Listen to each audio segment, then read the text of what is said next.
Greetings and welcome to the Richard Dolan Show, where every week we fight the good fight.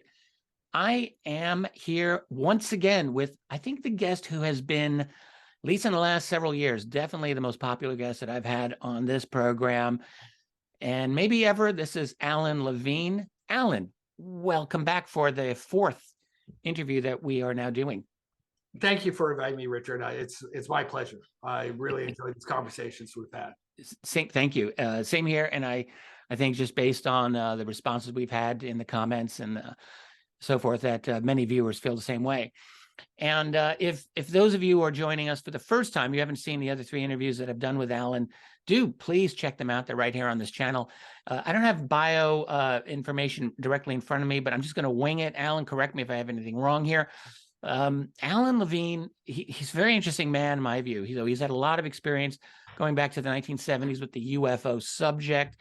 He was, as we discussed this previously, one of the leading, very young and leading people in the organization, APRO, who he knew James and Coral Lorenzen very well in the 1970s. They ran that organization.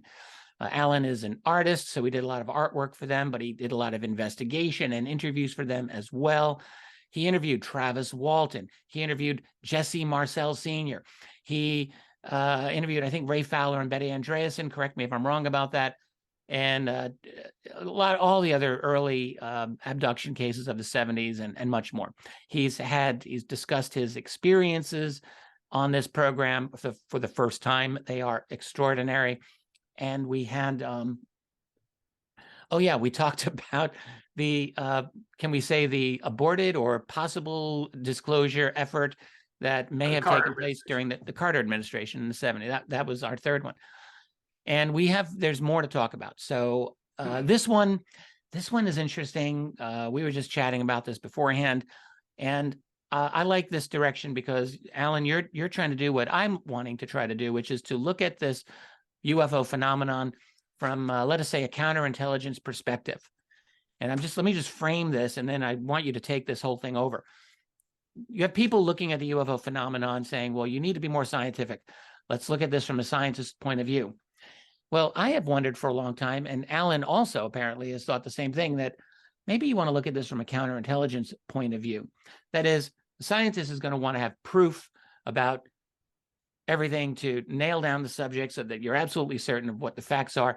But what if you're dealing with a potential situation and you don't have the luxury of waiting for that proof to fall into your lap? Meanwhile, you have to analyze patterns and you want to try to figure out what you're dealing with. That's counterintelligence. And that is your approach here, Allan. We're going to discuss it. And the other thing that I'll just want to introduce here is you talked a lot in our pre-chat about entropy and why this is important, in your opinion, for the visiting or observing aliens that are here. And also, you took some issue with my theory of the fourth stage of humanity. And I think you have some disagreements with at least how you interpret what I talk about the fourth stage. So if we get time, we can get into that too. I'm happy. All of it is fascinating. I love the directions you're going in. I want to hear more, and I know that listeners and viewers will want to as well. So with that out of the way, let's jump in. Where do you want to start? I've got a bunch of images you sent along as well. Let's start by explaining to the audience this approach, this counterintelligence approach. People think of counterintelligence or intelligence gathering as a law enforcement or military exercise. Yes, it's that, but it is also a scientific endeavor. It uses deductive reasoning, gathering evidence and data, establishing patterns, and analyzing what those patterns tell us. The data points may be eyewitness testimony, physical evidence, signals intelligence like radar, sonar, radio communications.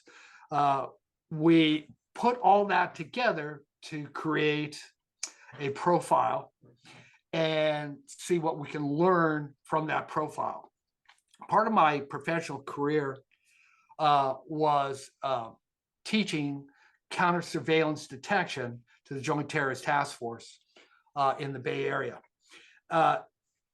Counter surveillance detection differs from surveillance in that you want to be able to detect in advance if someone is surveilling you. Either surveilling your military installation, your headquarters, your office, your infrastructure. You want to know who is it, how many are there. You want to, did they come on foot? Are they a lone wolf? Do they have a team? Did they come in vehicles? If they came in vehicles, what do the vehicles look like? Can we look inside the vehicle and see what's in there? What time do they come? When do they leave? Can we follow where they go to? Can we see where they came from? All this is directly germane to UFO investigation. Unfortunately, so many investigators investigate with their feelings. Their feelings become their facts. They're not looking at actual data points. In this analysis that I'm sharing during this, I'm using 5 of what I consider the gold standard investigations I conducted in the 70s. That's the Betty Hill investigation, Travis Walton, Sergeant Moody, Bill Herman, Betty Andreessen. All these involve grays, what we call grays. I'm not sharing that this is the only analysis or that it's even the primary analysis. I'm sharing what I learned from my analysis of what happened. Now, people think, well, people that may not be familiar with what we used to put into an investigation, we just didn't listen to a 20-minute story. The Betty Andreessen file has almost 600 pages.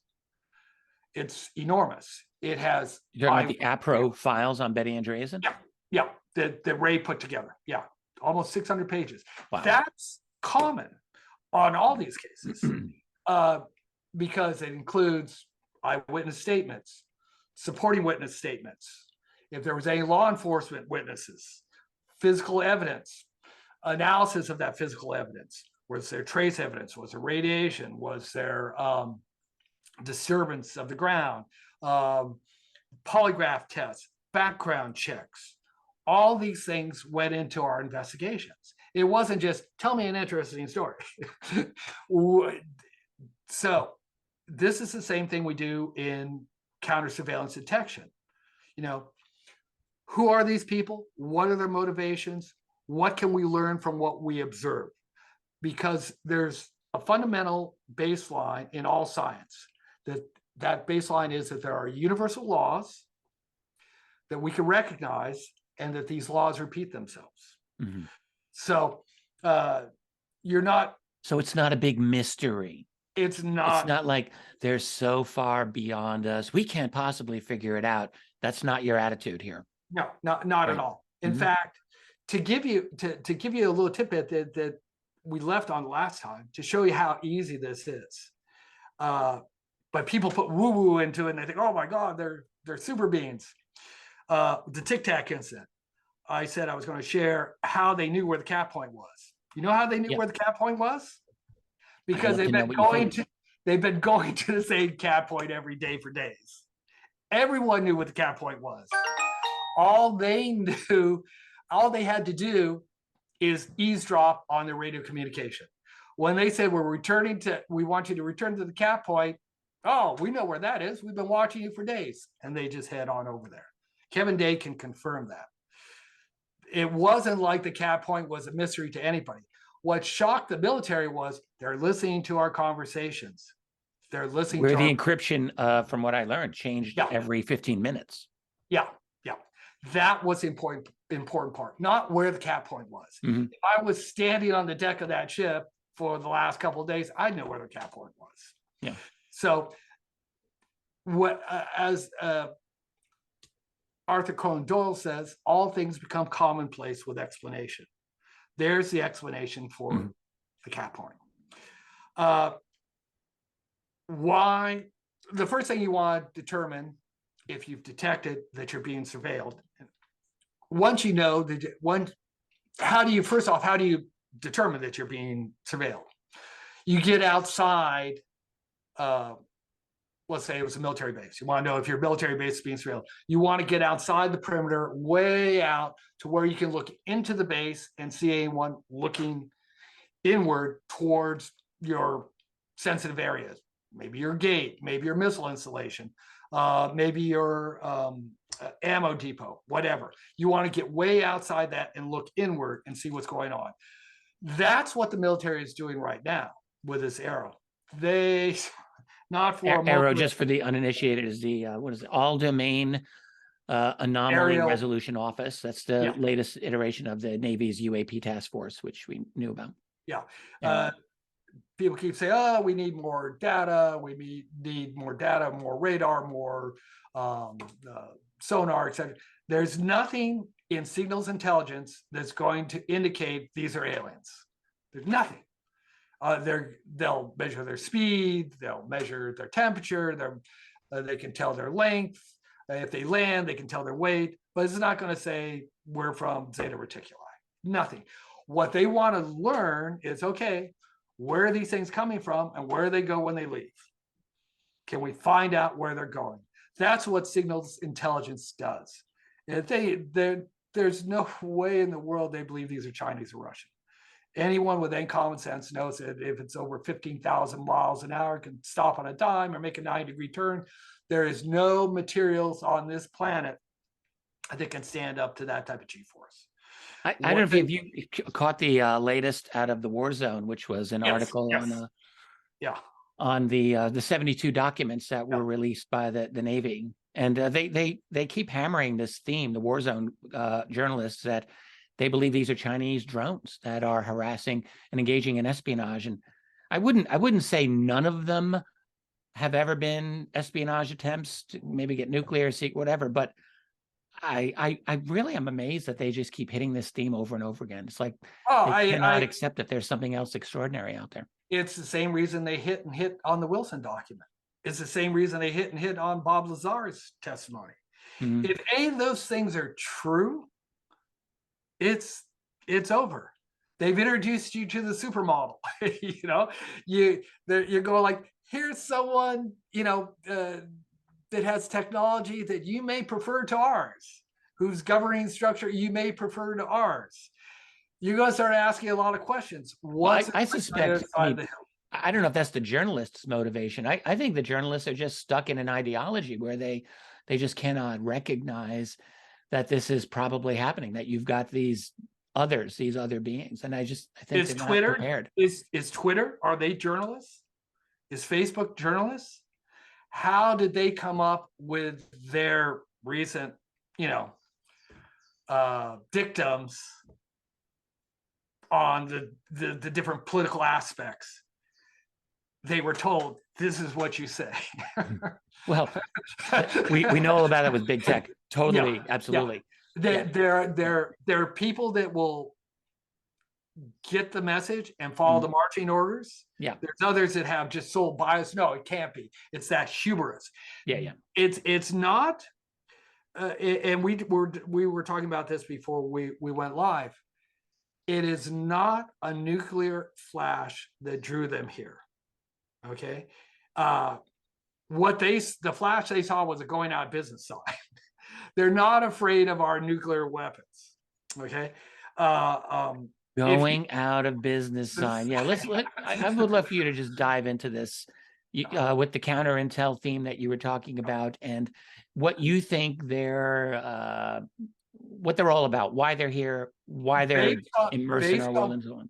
Yeah, based on what they shared within these 5 abduction cases, they outlined their mission statement. They did with Betty Hill in 1961. They did again with Sergeant Mooney, very concisely, in 1974. He said, "Who are you?" They said, "We are explorers. We are historians. We are scientists, traders, and doctors, just like you." That was their mission statement. Okay. Mm-hmm. They're exploring regions of the galaxy. They showed Betty Hill, when she asked him, "Who are you?" he asked her, do you know, who are you? Where are you from? He asked her, do you know where you're from? And she said, no. And he put a star map on the wall and showed her planets and stars and said, these heavy lines are lines we travel often. The lighter lines are lines of exploration and or lines of trade. The dotted lines are lines of exploration. So again, they talked about themselves being explorers. Most explorers, Magellan, Cook, Cortez, were also historians or brought historians with them to record the stories, the histories of the people they met. Mm-hmm. This is an advanced civilization. How do you become an advanced civilization?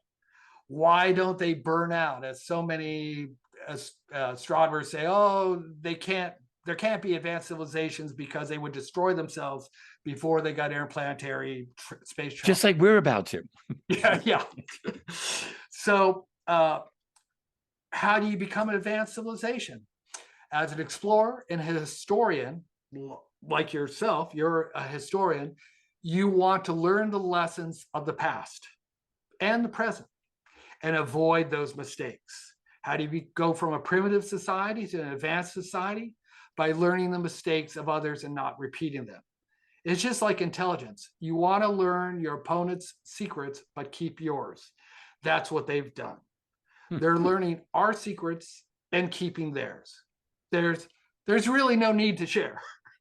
In the same way that I shared in our first interview about the Amazonian lost tribe that was being viewed by satellite and then by drones, there's no need to share. They're not going to land and say, look, you know, we can tell you the secrets of the universe, but you're not ready. you're not advanced enough. You're still worshiping tree spirits. Okay. Mm-hmm. So we're not going to give you t-shirts and flip-flops and cell phones and register you to vote. It's just not necessary. You're not there yet. Once you invent your first steam engine, we'll be back. Maybe we can talk then. They're not going to, they just don't care. They're going, we're looking at these guys the same way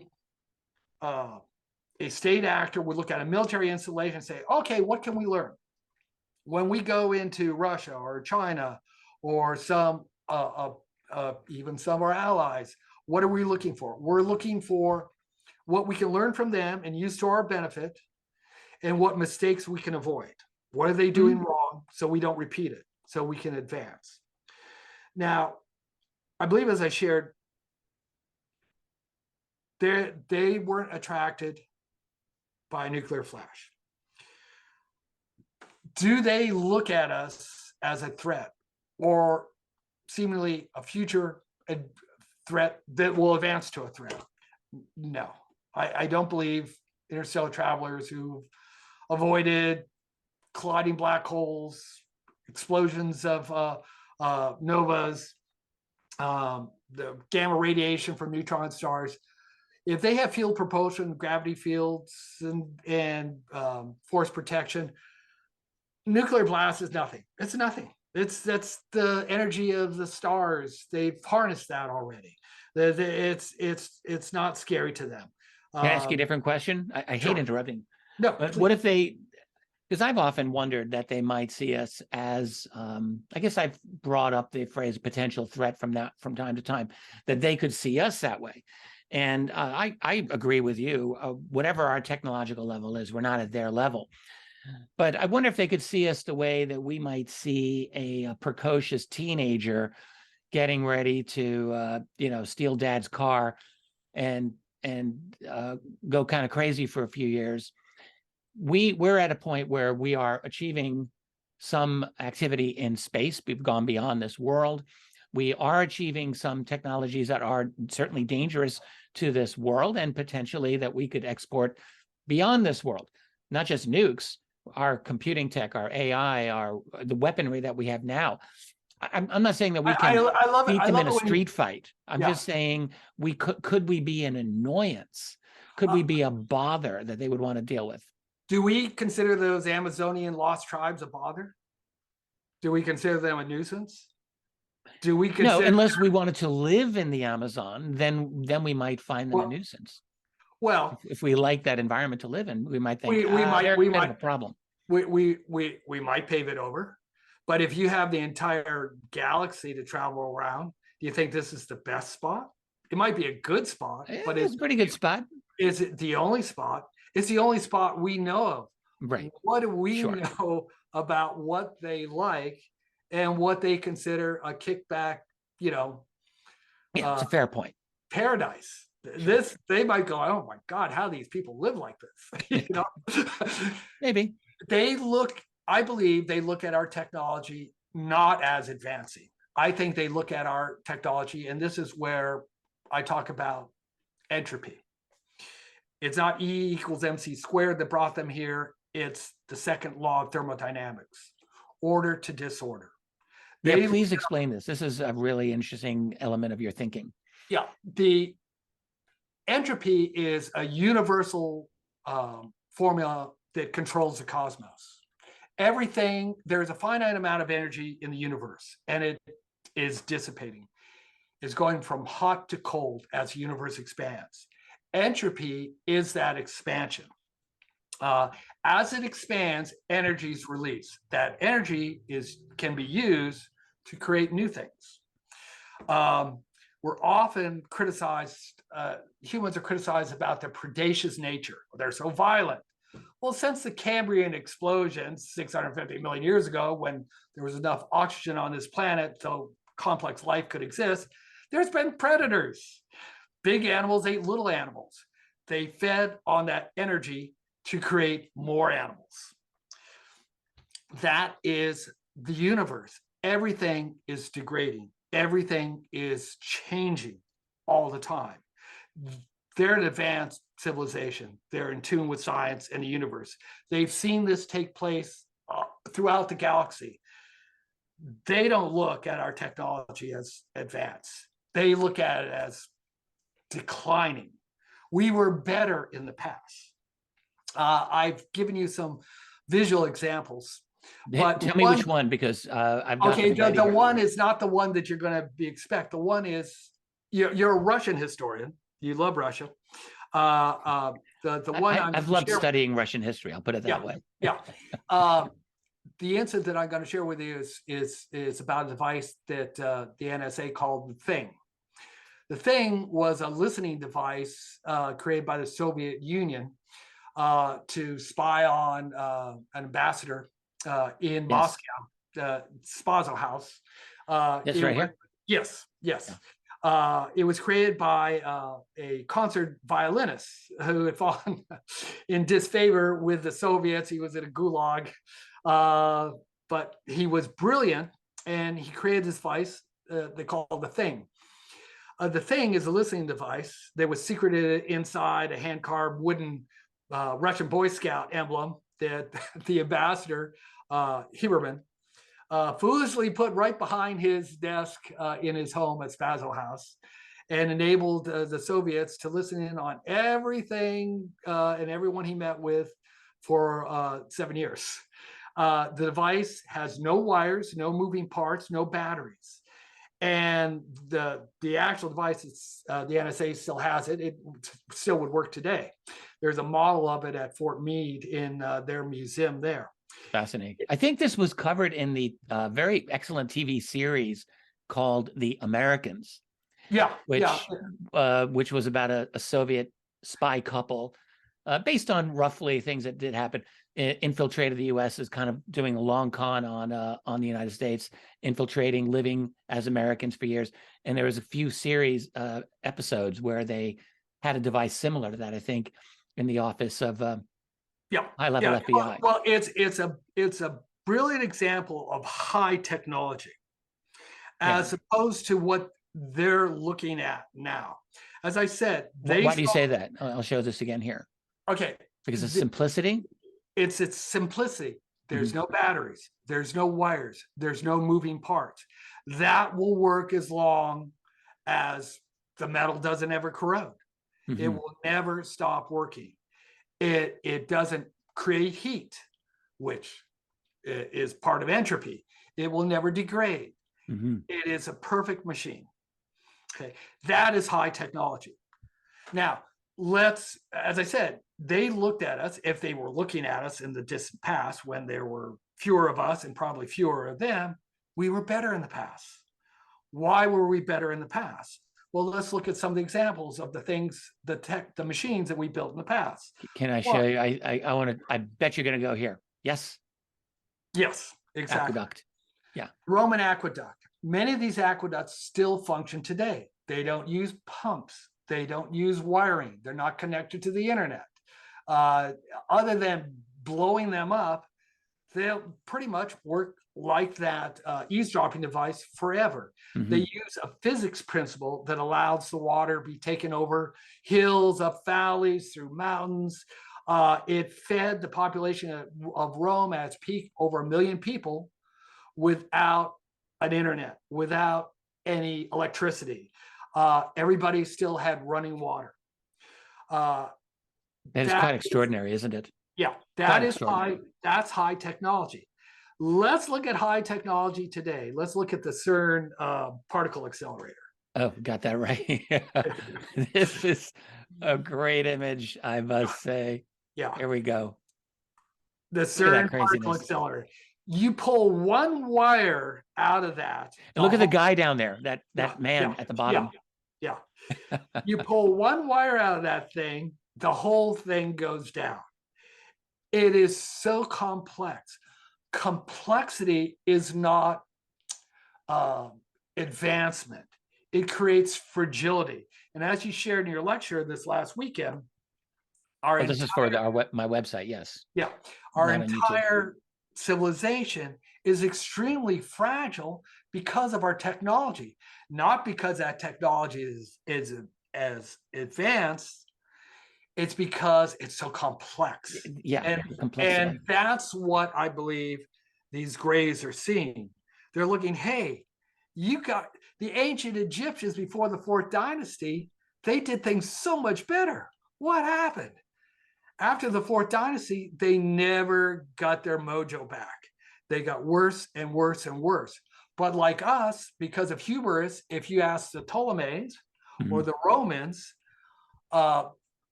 what's life like in Alexandria? They'd say, oh my God, it's the most modern. We have heated floors. We have running water. We have beautiful, public baths. We have paved roads. We're at the height of humanity. We're going into the 4th stage of civilization. They were probably much healthier than they are today to be able to accomplish that. But what happened? They fell apart. Entropy, order to disorder. The Roman civilization collapsed. It lost its energy. That energy was dispersed and became the Western civilization that we know. The barbarians, the Muslims, they all picked up on this energy. They took what they learned from our mistakes and made new civilizations, made new inventions. They changed. I believe that's what they're looking at now. They look at our technology, they look at our biology, and they see entropy. They see order going into chaos. They see, can I say, like a level of complexity, both in our technology and maybe our global infrastructure, let us say, and all these aspects. And maybe they're looking at it and thinking, this is going to crash.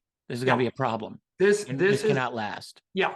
The same way, if I was, I shared this with you, I think, in one of our offline conversations, I had an opportunity to look at a Soviet era spacesuit. Oh my God, I could have built that on my dining room table. It was horrible. There's a good reason why the Soviets never got to the moon. Their technology, looking at it from the outside, you think, well, they're pretty good. Their Vostok lifting bodies are pretty good. They have much more power than ours do. But once you got inside and started looking at the actual tech, oh my God, this is Jules Verne. This is horrible. They're never going to get to the moon with this. Okay? You'd almost die if you put the suit on. And I spoke to the astronaut, female astronaut that did, and she almost died. So you spoke to a Soviet astronaut? No, this was an American astronaut. Rode on the one of their Soviet lifts to the spaceships back in the day. Okay.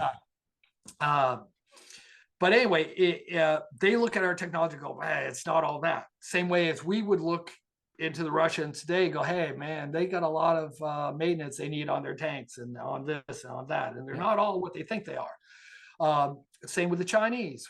We look, mostly it's signal intelligence, or, you know, from satellites and stuff, but we look at, hey, look, this pandemic's much worse than they say they are. They don't have as much fertilizer as they suggest they have. They're having problems with their infrastructure. We monitor their computers. We know their social credit system isn't what they say it is. They're having all kinds of problems with it. It's not the digital anthill that they envision. Other thing that the aliens are looking at, same thing I would look at if we look at their mission statement. They're explorers, they're historians, they want to learn from our mistakes, but they're also scientists. So they want to learn about our biology. What have they learned about our biology since 1961 with the Betty Hill abduction, the Betty Andreessen abduction, which actually occurred in '67. So we did the investigation in the late 70s. If you go through her other regressions with Ray Fowler, she, apparently started her abductions as a child, which would have been in the 1940s. Yeah. The 60s are very important if you were scientists looking at the Earth. They shared their experiments are not everything. They're basically looking at reproductive science. Mm-hmm. They're taking eggs, they're taking sperm, they're looking at the food chain with these animal mutilations. They're looking at the digestive process and stuff. They're looking at the reproductive organs. This is about biology and reproduction. What did they tell Betty Andreessen when they asked her, when she asked them, why are you here? They said, we're here to preserve your seed. Yes. Because in the future, you will not be able to reproduce. Well, was that true? We didn't even know about DNA for the most part back in the 60s. Right.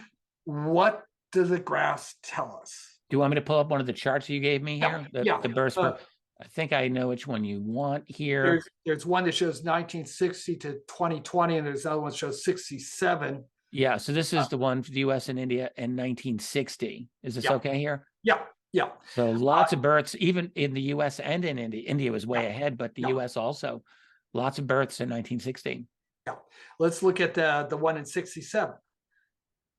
Now, I didn't know how to read this one here. So could you explain this? Yeah, it's the same. It's just the decline. Yeah, the decline. I mean, it's dropping off the cliff. I mean, it's worse in other countries. China, in 2015, when they stopped their one-child birth policy, they overestimated. Is this India, Allan? This is India's birth rate? That's world birth rate. Yeah, that's the world birth rate. Okay. China overestimated their expectations on increased birth after the one-child policy in 2015. They estimated they'd have an additional 100 million people. That turned out to be wrong. They have more people over 60 than they do over 50, over 40, et cetera. The demographics is bad. If nothing changes in the next 10 to 20 years, their population will fall from 1.3 billion to maybe as low as 650 million. Which is what they had in the early 60s, I believe. And we're on the same trajectory. As you saw in that graph, in the 60s, we were looking at roughly 4.5 children per female.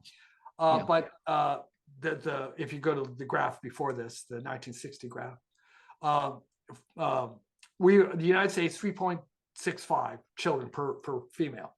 Today, we're down to 1.3. We don't have enough to replace the baby boomers.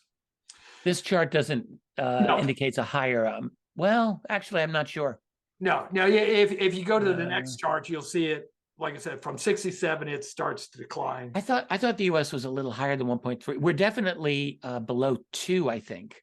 Yeah, But that's I'm not the going to most, argue if you looked at the yeah, numbers. that's the most recent demographic. I'm quoting a demographics expert. It's not Nick Lane. He's a biologist. I'll see if I can. It's Well, Harrison. replacement level is 2.1. Yeah, and So we're at that keeps you 1.3. at the same level. Yeah. And so anything below that, you're going to start having a decline in your population. And the entire in developed world, we could say, is everything's below 2. All of them, all of Europe is in the same ballpark, I think. Canada definitely is 1.3 area. Thereabouts. Japan, China could be even lower. I don't know. They've dropped by 27%. I mean, they had the one-child policy, which just turned out to be, it's going to be ruinous in the next decade or more for China, because they can't support the aging population.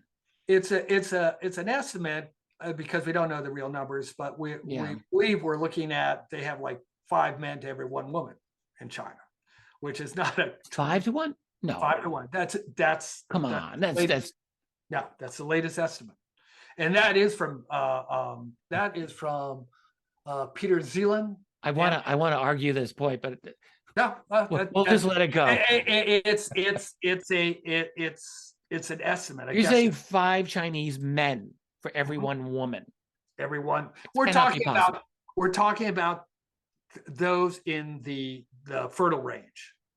Okay, those that can marry and have children. Okay, we're talking. Well, if that's just mind blowing. I can't 18 to the 18 to 30 range. We're not talking about those 60 and over. Okay, you're looking at the 18 to 30 range. How many fertile males do you have to fertile females? And again, it's a guesstimate. I knew it was disproportionate, but that's blown my mind. Let's say it's not. Let's say it's 3 to 1. Let's say it's 2 to 1. It's not enough. No, it's right. not enough. Right. Now, why? Some of it is political, some of it's geographical. You move from an agricultural society to an urban society. You don't need as much children. You're not going to have as much children. You don't have the opportunity to have as many children. Electricity figures into that. Now that women, don't have to tend to children at night, they can read, they can go to college. Things change, preferences change. But I believe what the Greys are looking at is not that. They're not looking at our political science. They're looking at our biology. Our biology is telling something completely different. We know Paleo man from their bones that their testosterone levels were more around 1,000 to 1,500 parts per milliliter. Today, much higher than what we have today. Much higher than what we have today. We're losing the levels of testosterone about 1% per year. We're down now to an average of 200. The average young male, fertile age, we're again looking at that range 18 to 30-ish. When people get married and have babies and stuff. We're looking at ranges of 250 parts per milliliter. That's down from even 1980 when it was 500 parts per milliliter. It's been cut in half. And you're saying paleo era was over 1,000. Was over 1,000. You're talking, so we're less than 25%. 1,000 that level. 1,500. You're talking bodybuilder range. That's the type of testosterone that bodybuilders inject. We call it super physiological ranges of testosterone. That used to be natural. That's how low it is now. Yeah. Now, they don't talk about it as much, but we're seeing similar things. This must have an effect on reproduction, Allan? Oh, absolutely. Like big time, right? Oh, that's absolutely what's happening. That's exactly what we're seeing. It also has desperate effects on psychology. Your hormones determine so much. People think of testosterone as an aggressive thing. No, it's your motivation hormone. That's what gets men out of bed and building cities. Okay. Without that testosterone, you just want to eat Hot Pockets and watch Netflix. Okay. I just smoothed over. I lost my electricity, guys, for a moment, but I think we're back. So I'm back here. And Allan, so just back up and continue that point. Okay. Testosterone, again, is often associated with predation. Oh, this is why we're so violent. We need less testosterone. No, testosterone doesn't make you violent. Testosterone makes you motivated. That's what gets you out of bed. It's actually, and no, I love women, no, not casting any aspersions. It's actually estrogen. The levels of estrogen imbalance with testosterone that actually creates aggression.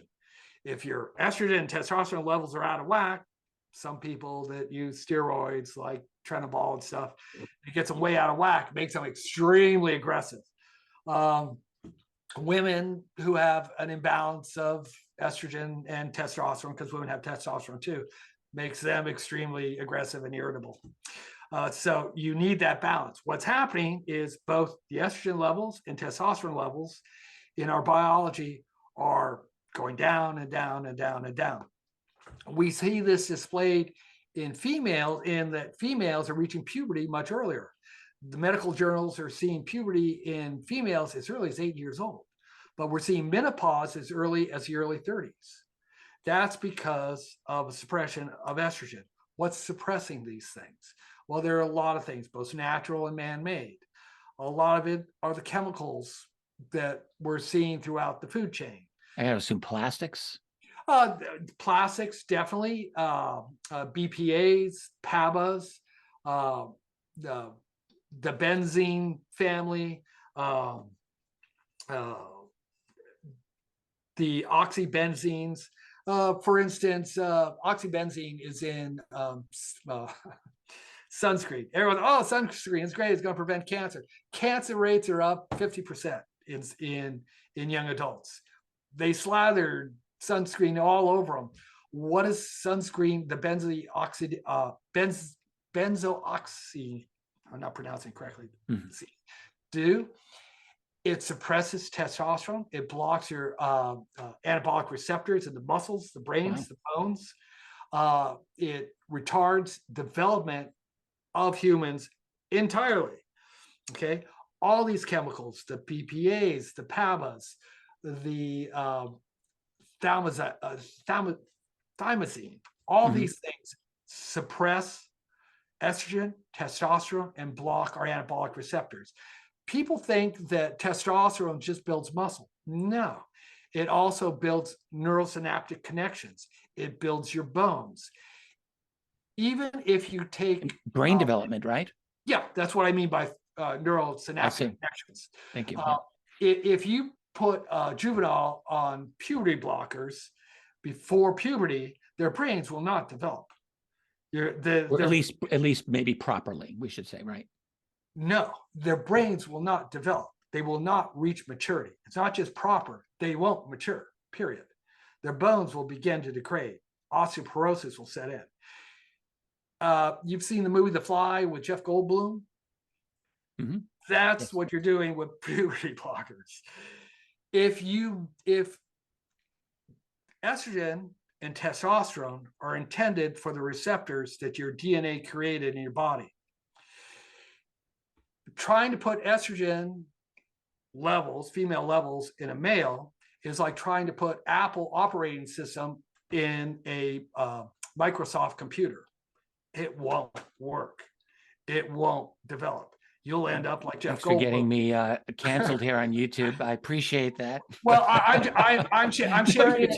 I'm sharing it from a scientific. Go online and look at some female bodybuilders that didn't get off their cycles, their steroid cycles, and just kept on them.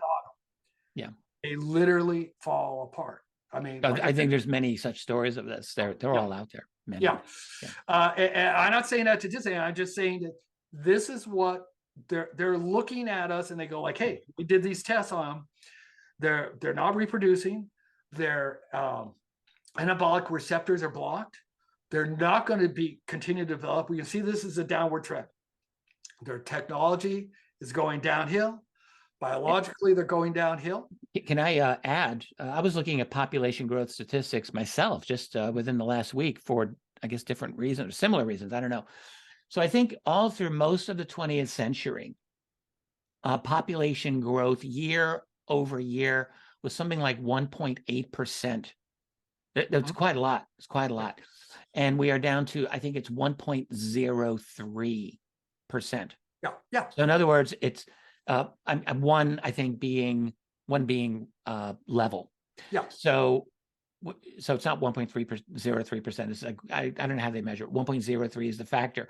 So when you get down to 1, it's level, and we are nearly there. We're just about there.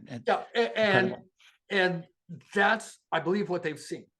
Yeah. They don't look at us as advanced. They look at us going through the natural cycle of entropy, from order to chaos, from actually a more advanced civilization with more advanced technology in the decline. This is a change that I believe Jacob's abductees were talking about, the big change. As I shared before we started recording, I see the fourth stage of humanity more like the Mayans than the transhumanists. So explain that. Go a little more. Well, the Mayans conceived Earth's history in cycles: first, second, third, and fourth. Mm-hmm. They, in 2012, we pass into what they see as the fourth cycle of human civilization, which is a destruction and rebirth. Now, a lot of people lost their minds and say, oh, we're going to get hit by a meteor, blah, blah, blah, and it's going to be horrible, and it's the end of the world. That's not, they saw it as the end of one cycle and the beginning of another cycle. And I believe that's exactly what these grays look at. We're looking at the end of a cycle and the beginning of a new cycle. Is it the beginning of this new cycle going to start us from ground zero then? We're looking at no, like it's just a transition, the same way the people talk of the fall of the Roman, of Rome as going into the Dark Age. That's not true at all. There was great art and literature all through the Dark Ages, all through North Africa, all through Europe. There was a Renaissance before there was a Renaissance. Some of the most beautiful art was created during the Dark Ages. Yes, there were pockets of rural feudalism where where things got smaller. Before, they had some bad years. Italy, particularly 6th century. You wouldn't want to have been there. Yeah, and those are the kinds of things we're going to see again in this new fourth stage of humanity. City-states. Let's look at China. What happens if you go down to 650 million people as opposed to 1.3 billion? Well, you don't have the human infrastructure to run that country. You're going to see the East, which is mostly rural farming, they're going to break off. There's an old Chinese poem, doesn't translate as well, but it's supposed to be one of their oldest poems. It says, I get up in the morning, I till my field, what care I about imperial politics? The farmer doesn't care about what's happening in the urban areas. And that, if you go down to 650 million people, that's what you're going to see. The East is going to break off into rural farming, agricultural society, agrarian society. The North will suffer because the North depends on the East for the agricultural production. They may, again, fall into famine as they have many times before. The South, where all the big cities are, Shanghai, Hong Kong, they'll become city-states. They'll look to the West for Lazards, because even now, China is the largest importer of energy and food. They depend on most of it from the Russians, but they depend on the West to pay for it because we buy their T-shirts and flip-flops. So sure, yeah. Right. Even now, they're suffering. They're hoarding fertilizer. Phosphorus is their favorite fertilizer because that's what's needed. Their soil in China is horrible. They have horrible soil. Even though it's a big country, is very poor soil. They need a lot of fertilizer. They get most of it from Russia. They make their own phosphorus. They have some of the best river systems in the world. That's they did in the Amazon too, but they had horrible soil in the Amazon. The Mayans had to create their own soil, and we still don't know what that formula was, but they created their own soil so they could do their step farming, step farming. We have samples of that soil. We've looked at it. We don't really know how they made it, but that turned the Amazon rainforest into a place where you could have cities as large as Rome. Some cities were more than 1 million people. In the Amazon or the Mayans? I don't mean to keep nitpicking you here. In the Amazon River Basin, the Mayans, the Aztecs, they were a bit north of all that, but fair enough. I'm the indigenous population of South America. Okay. The Mayans nitpick you here. Yeah, the Mayans specifically created the soil that allowed them to grow maize, sweet potatoes, and many of the crops that we brought back to Europe. The Chinese are in the same position. They have poor, rocky soil. It's not good for growing anything. The phosphorus they use for rice, and now they're hoarding that phosphorus fertilizer from Vietnam, from Japan, from Indonesia, because they're afraid of famine. They're afraid if something happens and they can't get enough fertilizer from Russia, which makes most of Europe's fertilizer. They make more fertilizers than any place in the world. We're already suffering from a lack of fertilizer because it speaks to the point of complexity that you're bringing up. Like we, you know, in the green revolution, which really everyone was talking about back in the 1950s, it's like, wow, all these nitrates, we could put them in the soil and the phosphorus, we can grow way more food. And we did, but now it's like a drug. You become dependent on this, and you've got this way larger population. And now what happens if that supply becomes questionable at all?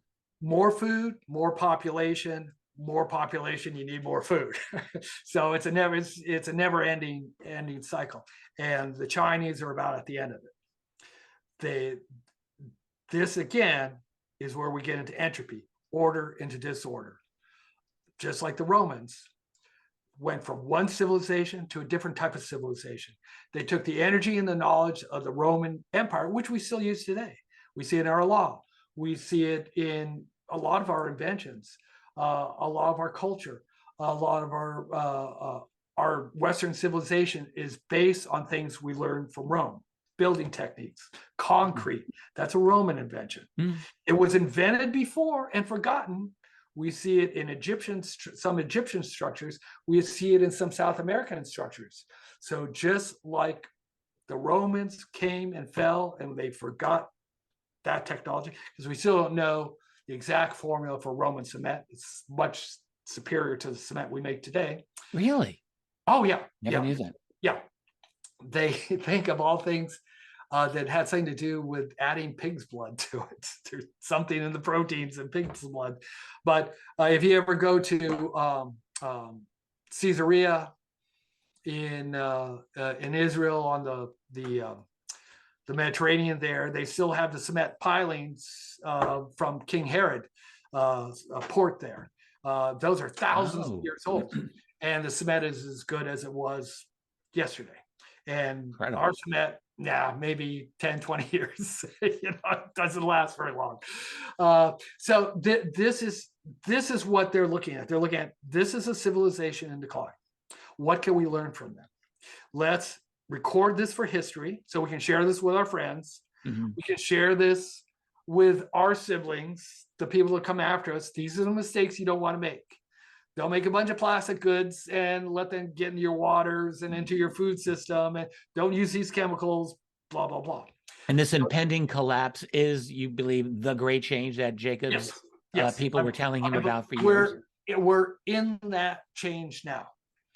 So it's not as I have believed, it's that I do call the fourth stage of humanity, this hyper-technical digital panopticon that we're moving into.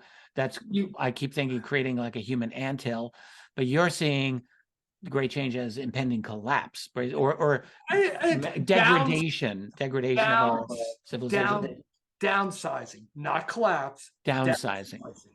One of my good friends, he used to do all my IT. I said till one time, I said, you should work for Elon Musk.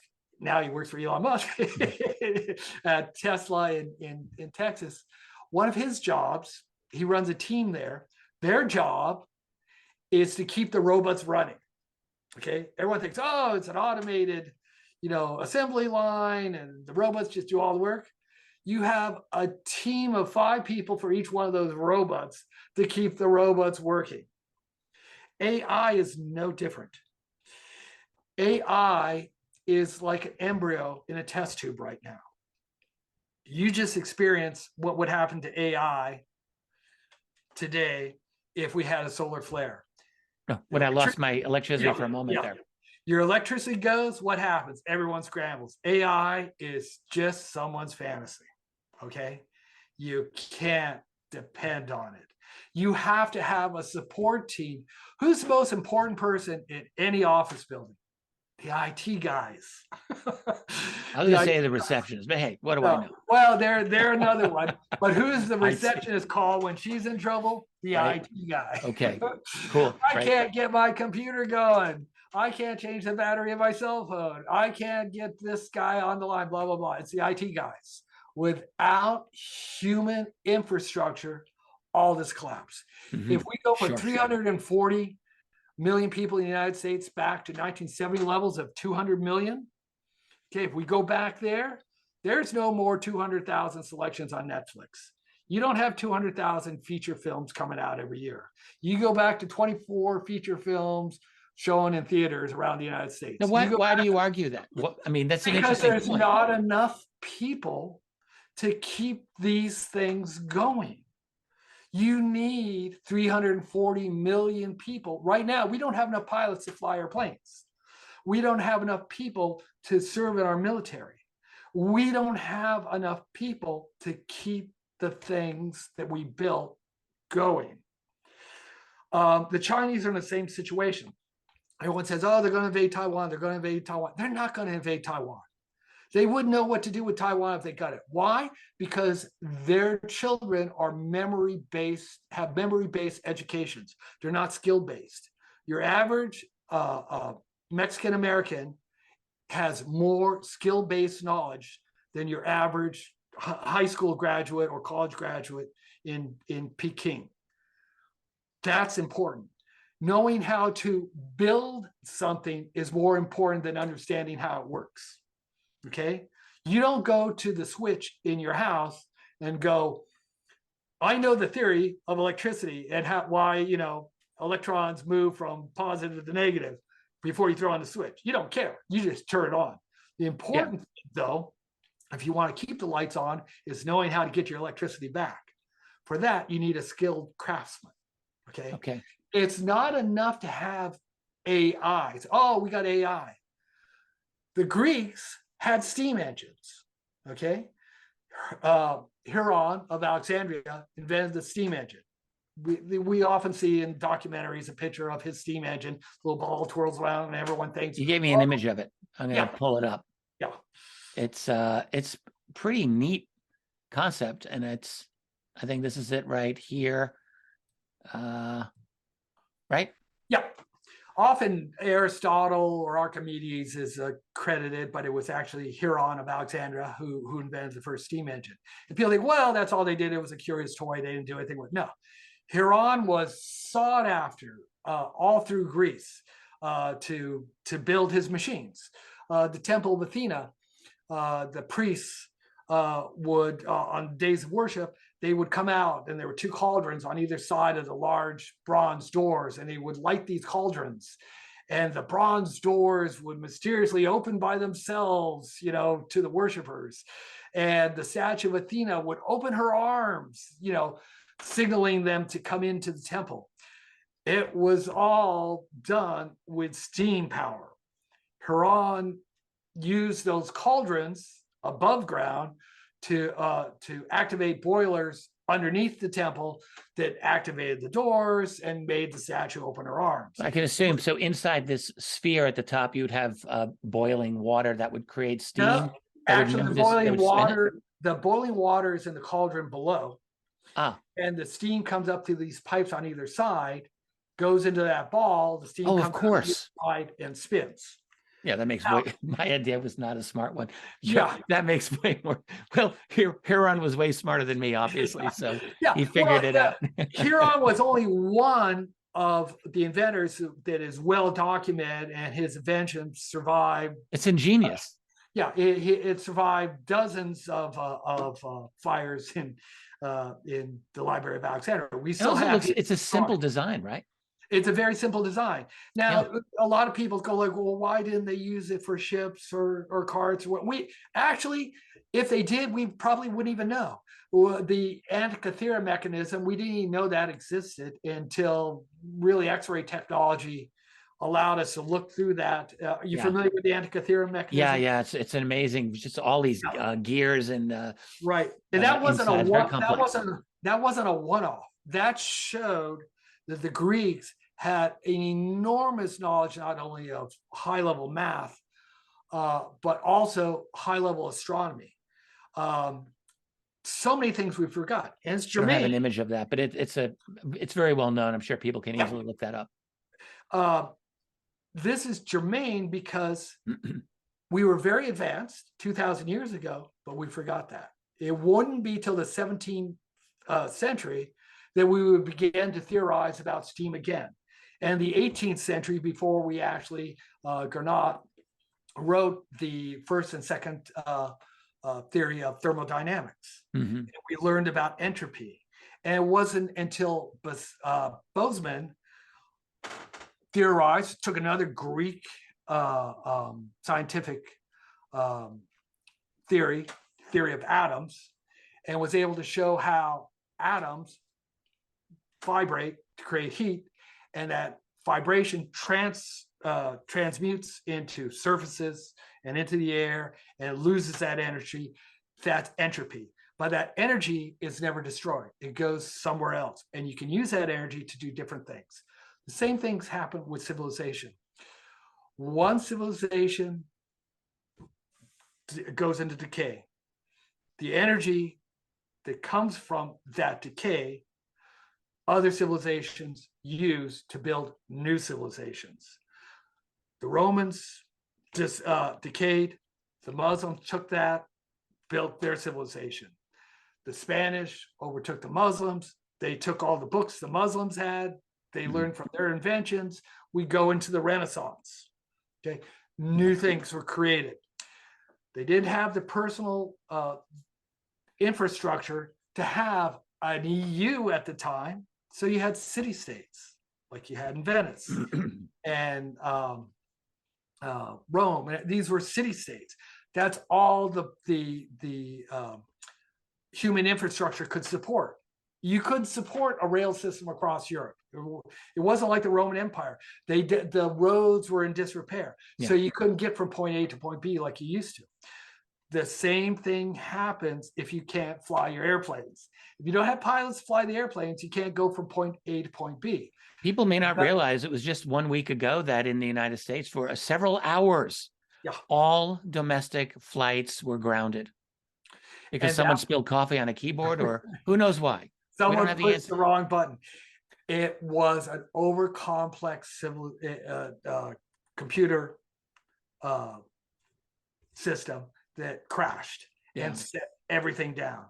And that backed up everything. Now, we're talking about the commercial flights. I can't get to see Aunt Georgia in Miami, but that also prevented UPS from flying. That also prevented FedEx from flying. That prevented the US Post Office from flying.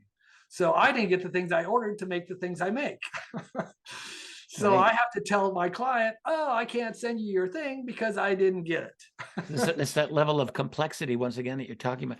Is this a good opportunity to bring it back to the ETs or the aliens and their simplicity of design? I'm looking at an image you showed me of Betty Andreasen's recreation of like a cutaway of being in the ship, and then also of basically the cutaway of the Lazar craft. Yeah. Is it good to show that, or do you want to? Well, let's talk about why we're going there. Let's look at the CERN particle accelerator. All right, so I'll share that again. We share that. Here we go. Now let's look at the particle accelerator that Lazar says he worked on at S4. I'm going up. There's Rube Goldberg. Yeah. We'll talk about him in a second. Is this the one you're talking about, right? No. Go back to it's the one that's got the dome on it, the little dome. Keep going. There we go. Stop there. Stop. This right here. One more. That last one, it shows it back. No, there. Okay, that's the particle accelerator that Lazar said he worked on. It would sit on a coffee table. Yeah, it has no moving parts. No super wires. Simple. At least looking very seemingly. simple. That's advanced technology. They look at the CERN particle accelerator and they go, that looks like a Rube Goldberg, illustration. People who don't know Rube Goldberg, this is typical, or this right here. Yeah, This is really funny. Rube Goldberg was a humorist. He created whimsical inventions to perform mundane tasks, kind of poking fun at technology and the complexity of our society.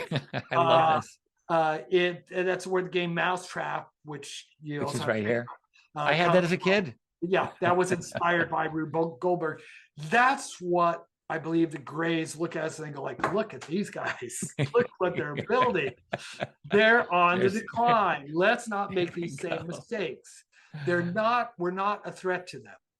They look at our biology and they go, yeah, we can see it's tapering off. And they've been upfront with us. They told Betty, this is what's happening. Mm-hmm. And you shared, they never land in your last talk here in Rochester. No, they land all the time. They land in a big way. They landed at the aerial school.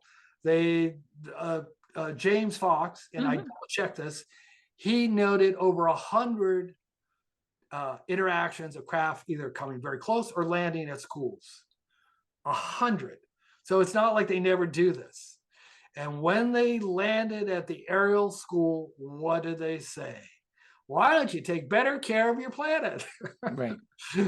Okay. Now, people dismiss that in a sense that, well, some children saw atomic explosions, some children. Okay, this is how this works. And this is part of their profile. And I'm going to talk a little bit about, because we do this in counter surveillance detection, we want to learn, okay, who's looking at us? What are their skills? What can they do? What is their infrastructure? What assets do they have at their disposal? Okay, everyone goes like, well, why did Betty Andreessen have all these religious visions, basically? She interpreted what they were sharing for, I'm chosen, this is godlike, etc. That doesn't come from them. The technology they're using is very similar to the technology that we use, and we talked about this in one of the earlier things. They are stimulating the pleasure centers, the serotonin, the dopamine, the epinephrine in the brain. Those patterns, let's say like Betty Andreessen, who was a very devout religious individual, if you shoot her full of epinephrine, the response in her brain is going to be one of religious ecstasy. Okay, that's hardwired in her brain. That's how she was raised. If I shot someone, an atheist, full of epinephrine, he's going to have a secular response. He may have be pacified if it's serotonin, but he's not going to have the same image or religious ecstasy that someone like Betty Andreessen would have. So they're looking at these kids. They want to convey a message of your planet's in danger. You got to be better to it. So they shoot their projected, we call it projected energy communication, microwave, whatever, into their brain. Each child's going to have a slightly different vision.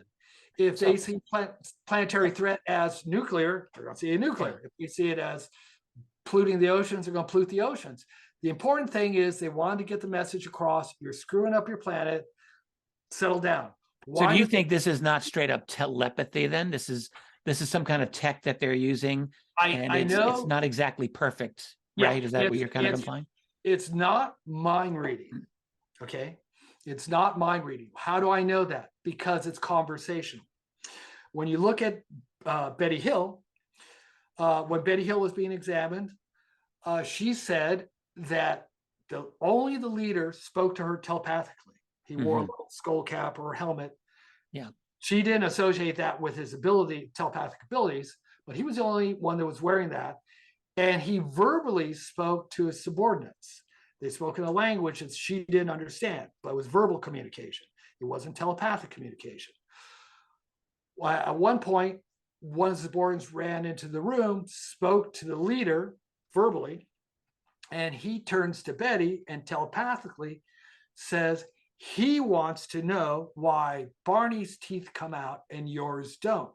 Now, if he could have read Betty's mind, he would have even had to ask her. But he asked her, and she replied. Can I show one of the images of these beings that you sent here? This Yeah. is a really cool one, which I had seen before, but I've totally forgotten about this. And this is a depiction by a different artist. I don't know who did this, but of the Hale abduction. It must have been an artist working with Life magazine. That's where they appeared originally. It's Yeah. the first, to my knowledge, the first artistic rendering of a grave. And you'll see he has that little skull cap. That's not often referred to, but in Crusoe's writings, they said in the Roswell, the acquisition of the Roswell hardware, they found little headbands that they thought were instrumental in controlling the ship. Yes, that's right. That was a significant part of Corso's work there, and I think he described the hertz range or the frequency range that it was believed to operate at even. Exactly. I believe they're using similar microwave technology to transmit their thoughts, like a radio transceiver, into human beings. In some cases, it's simply stimulating pleasure centers of the brain, like I experienced in my first UFO sighting in '74, where I was all getting kind of shooken up and excited and anxious. And then suddenly it was like bang, like I was shot up with some narcotic. There's got to be a way that they're doing that, because it's one of the most common things you hear in these encounter reports. We can do it. And I sent you a lengthy video from another podcast. It had some CIA guy, scientists who work with DARPA here at Berkeley, talking about how we do it and the experiments we've done. And it's open source. It's not something that's a deep secret. We've even considered using it for riot control. It's been used in the battlefield. It was used in Iraq to cause people to surrender. The range is good about a mile. They call it the voice of God. But it's scattered. It's not perfected. You can't. A lot of that was done by Michael Persinger, I believe, too. A lot of that work. And I believe they're using a very similar technology. So that's one capability they have. Again, we're taking the mystery out. We want to know what they're doing, what their capabilities are. Like I said, how they get to their surveillance, how they get here. Okay, they're coming in vehicles. We want to look inside those vehicles. What are is there anything in that vehicle that looks familiar to us? Simple. It's simplicity of all this. I'm going to show you another. It indicates high technology. This is a cutaway. This is a bit fuzzy, but it's still good. A cutaway of Betty Andreasen with her beings that took her, and it's a right. And you notice those pods at the bottom of the ship. Yeah, very similar to the pods that Lazar talked about. Right here, exactly the same. The ones that Lazar talks about are identical to what Bill Herman drew. And you have that in somewhere in your older files. Oh, well, yeah, and we showed that on a previous interview that we did. Yeah, I don't have it here. Yeah, but it's identical to what Bill Herman drew, and it's identical to what Sergeant Mooney described when they took him on a tour of the lower part of the ship. Those are data points based on eyewitness testimony, eyewitnesses that had no connection to one another, that spanned almost a decade, all describing the same thing in the same way. So we can say, okay, what did they tell Moody this was? This is field propulsion. This is gravity technology. We use this to move through the stars. That's exactly what was described to Lazar when he worked at S4. So we can go like, oh, maybe he's got something. Maybe he is telling the truth, because these eyewitnesses that were there on the ship, but it tells us something about who these people are. It tells us what their technology is like. Now, as you describe it, there's a simplicity. I mean, I don't know how simple it really is, but it looks very sleek. It's very simple in its design. From an engineering standpoint, that is what shows high technology. The less parts to a machine, the more sophisticated it is. Why? Because you have less variables. You have less tolerances. you have less things that are going to break down or that can be broken down. So you're less vulnerable. Our society, all you need to do is push the wrong button on a keyboard and 7,000 flights are canceled. You don't want to be there. That's not high technology. That's not as good technology as the Romans or the Egyptians. Now, they didn't have flight, they didn't have internet, but they still got around very well. You could say the Romans went into decline. You know, people could argue about this, but you might make the same argument that they got into a level of complexity that became unmanageable for their civilization. It's entropy. One can easily make that case. Yeah, it's exactly what happened. And these Greys may have observed it. They may have observed it in the Egyptians. Well, it makes me wonder, you know, is it possible for, I mean, I wonder what some of these astrophysicists have wondered when they look at, you know, their own version of the Drake equation. How long can an advanced civilization really last? Because I feel, as I think you do, that we're in a very unstable part of our society these days. We've got very complex infrastructure, very complex logistics. We see problems all around us. Eggs, a dozen eggs are $5-6 or more for 12 eggs.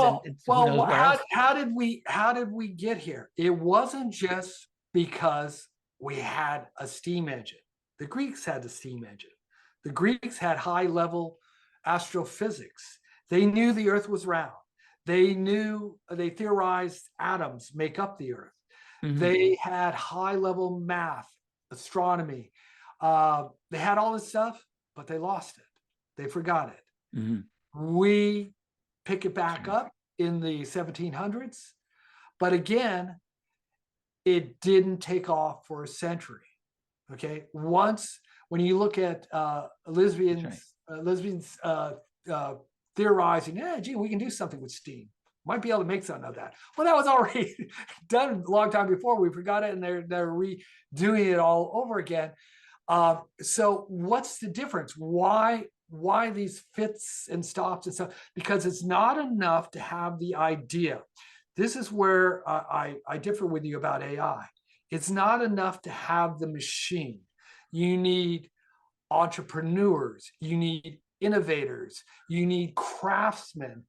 You need people that are going to put these things into novel use and apply them to everyday life. The Davenport's DC current motor I shared with you on one of the earlier podcasts, he was an itinerant blacksmith, couldn't read or write, but he invented and patented the first DC electric motor here in the United States. No one used it. It wasn't used his entire lifetime. It was 60 years before that direct current electric motor would be used for anything. Why? Because there were no entrepreneurs, there were no innovators, there were no craftsmen to apply it to novel uses. You have an electric motor. Well, what are you going to do with it? What are you going to attach it? When did he come up with that? I'm curious. That was 1824. I'm thinking I'd have to look it up. So super early. Oh yeah, super early. He was interested in what was going on in Europe, and the electricity, just like steam, was the rage. Everyone's they're experimenting with electricity, but it's novel, it's great at parties, you impress your friends, write about it. Yeah, but they weren't applying it to anything. Just like the Greeks, they had steam, they had their entertainment, they had their temples. Hey, this is big money. Temples were big money, just like they were for the Egyptians. They had entrepreneurs. They had these priests say, hey man, can you make our doors open? Can you make the statue move? Mm-hmm. If you put a penny in this machine here and it gives holy water, we'll get the penny. So can you make a machine that'll dispense holy water? And that's another invention that Huron made. It uses hydraulics. You put a penny in this machine and dispenses an exact cup of holy water to the recipient. Oh, it's a great moneymaker. It was the first vending machine, you know? So that's what they had entrepreneurs and innovators and Huron, the craftsmen, to put these ideas to use. But at some point, the Greek society began with entropy to collapse. They went from order to disorder. The city-states started to fight amongst themselves. Politicians started arguing. They became corrupt. I love Plato's analogy of Atlantis because he talks about the fall of Atlantis. He said they lost the divine spark and fell into all manner of corruption and disharmony. Yeah. That's what happens to civilizations. They lose that divine spark, that initial energy, and it begins to decline. Well, may I just suggest, I think a lot of what you say makes a great deal of sense. So let's just hypothesize here for a minute. You have ETs arriving, at least I think it's possible that they arrived in very large numbers, mid-20th century, noticing our great advancements. But unlike prior stages of civilizational degradation or decline or collapse, I would say we've achieved a much more substantial level of power and technology than in the past. So I don't think they saw our advancement. I think they recognized a new cycle. I think they recognize the same cycle that they may have observed with the Egyptians, the Greeks, the Romans, maybe even the fall of the Muslim Empire. Well, do you think they may have come in large numbers then when they noticed that Rome was about to collapse? I think that they came, they studied it, but you don't have the population numbers that you have today. Exactly. You have 8 billion people, and that goes to assets. And the technology is different too, though. Like the capabilities are different. I just not to them. They're no different than a longbow would be to a crossbow. You know, they're looking. It's interesting, but they're looking at that mousetrap. Well, they're going, this is novel. I mean, I have on my walls. I have ancient weapons on my walls. They're novel. They're interesting. They're fun to look at, but they're not high tech. They're not going to replace, an M16 or anything. No, right. They're novel. But let's look at why they're here in this large number. Why is this different than the fall of Rome? Why is this different than the fall, the Egyptians' degradation? I think we're at a qualitatively different level of tech than we were in the past, and that would be noticeable to them. That's just my take. There's more. Right now, there's more to look at. There's greater diversity. What do you need? What do we have that we can look at as an example? The International Space Station. What is the International Space Station? It's a laboratory. What do we need to support that laboratory? Well, first off, what does it do? It does biological experiments. It does engineering experiments. It does scientific research. It does agriculture. It does many different things. What do you need to support that off-world laboratory? You need an enormous infrastructure here on this planet. You need supply chains. You need telecommunications. You need monitoring. Yeah. You need vehicles going from point A to point B to bring stuff to fly up to there. You need Uber Eats to bring food to the people sitting at the councils at NASA watching the International Space Station. You need all this stuff to keep this one laboratory working. Now imagine taking that laboratory and moving it to Zeta Reticuli, billions of light years away. What kind of infrastructure support are you going to need to conduct your experiments now? Enormous. I couldn't even imagine. Exactly. Some kind of faster than light quantum communication. You're going to need a lot of vehicles, aren't you? You're going to need a lot of Uber Eats cars. Okay, they're going to have this. They're mortal. We know they're mortal. We have their bodies. They eat. Okay, they have substance of some type. Well, that's another law, universal law of entropy. It may not be food like we know it, but they have to consume energy. That energy dissipates. Sure. So they have some of the same needs and wants as us. We know they take our water. We've seen that. Okay, so they use water like we use water for something. But you need this vast infrastructure. You need vehicles to go from point A to point B to conduct investigations, to conduct and a biological system experiments. that's got a simplicity that you've been talking about. So they had to have achieved something that makes it easy. Easy to do. It makes it The easy to go from there the to here. same way the polygonal builders of the pre-Younger Dryas were able to build these giant monolith structures.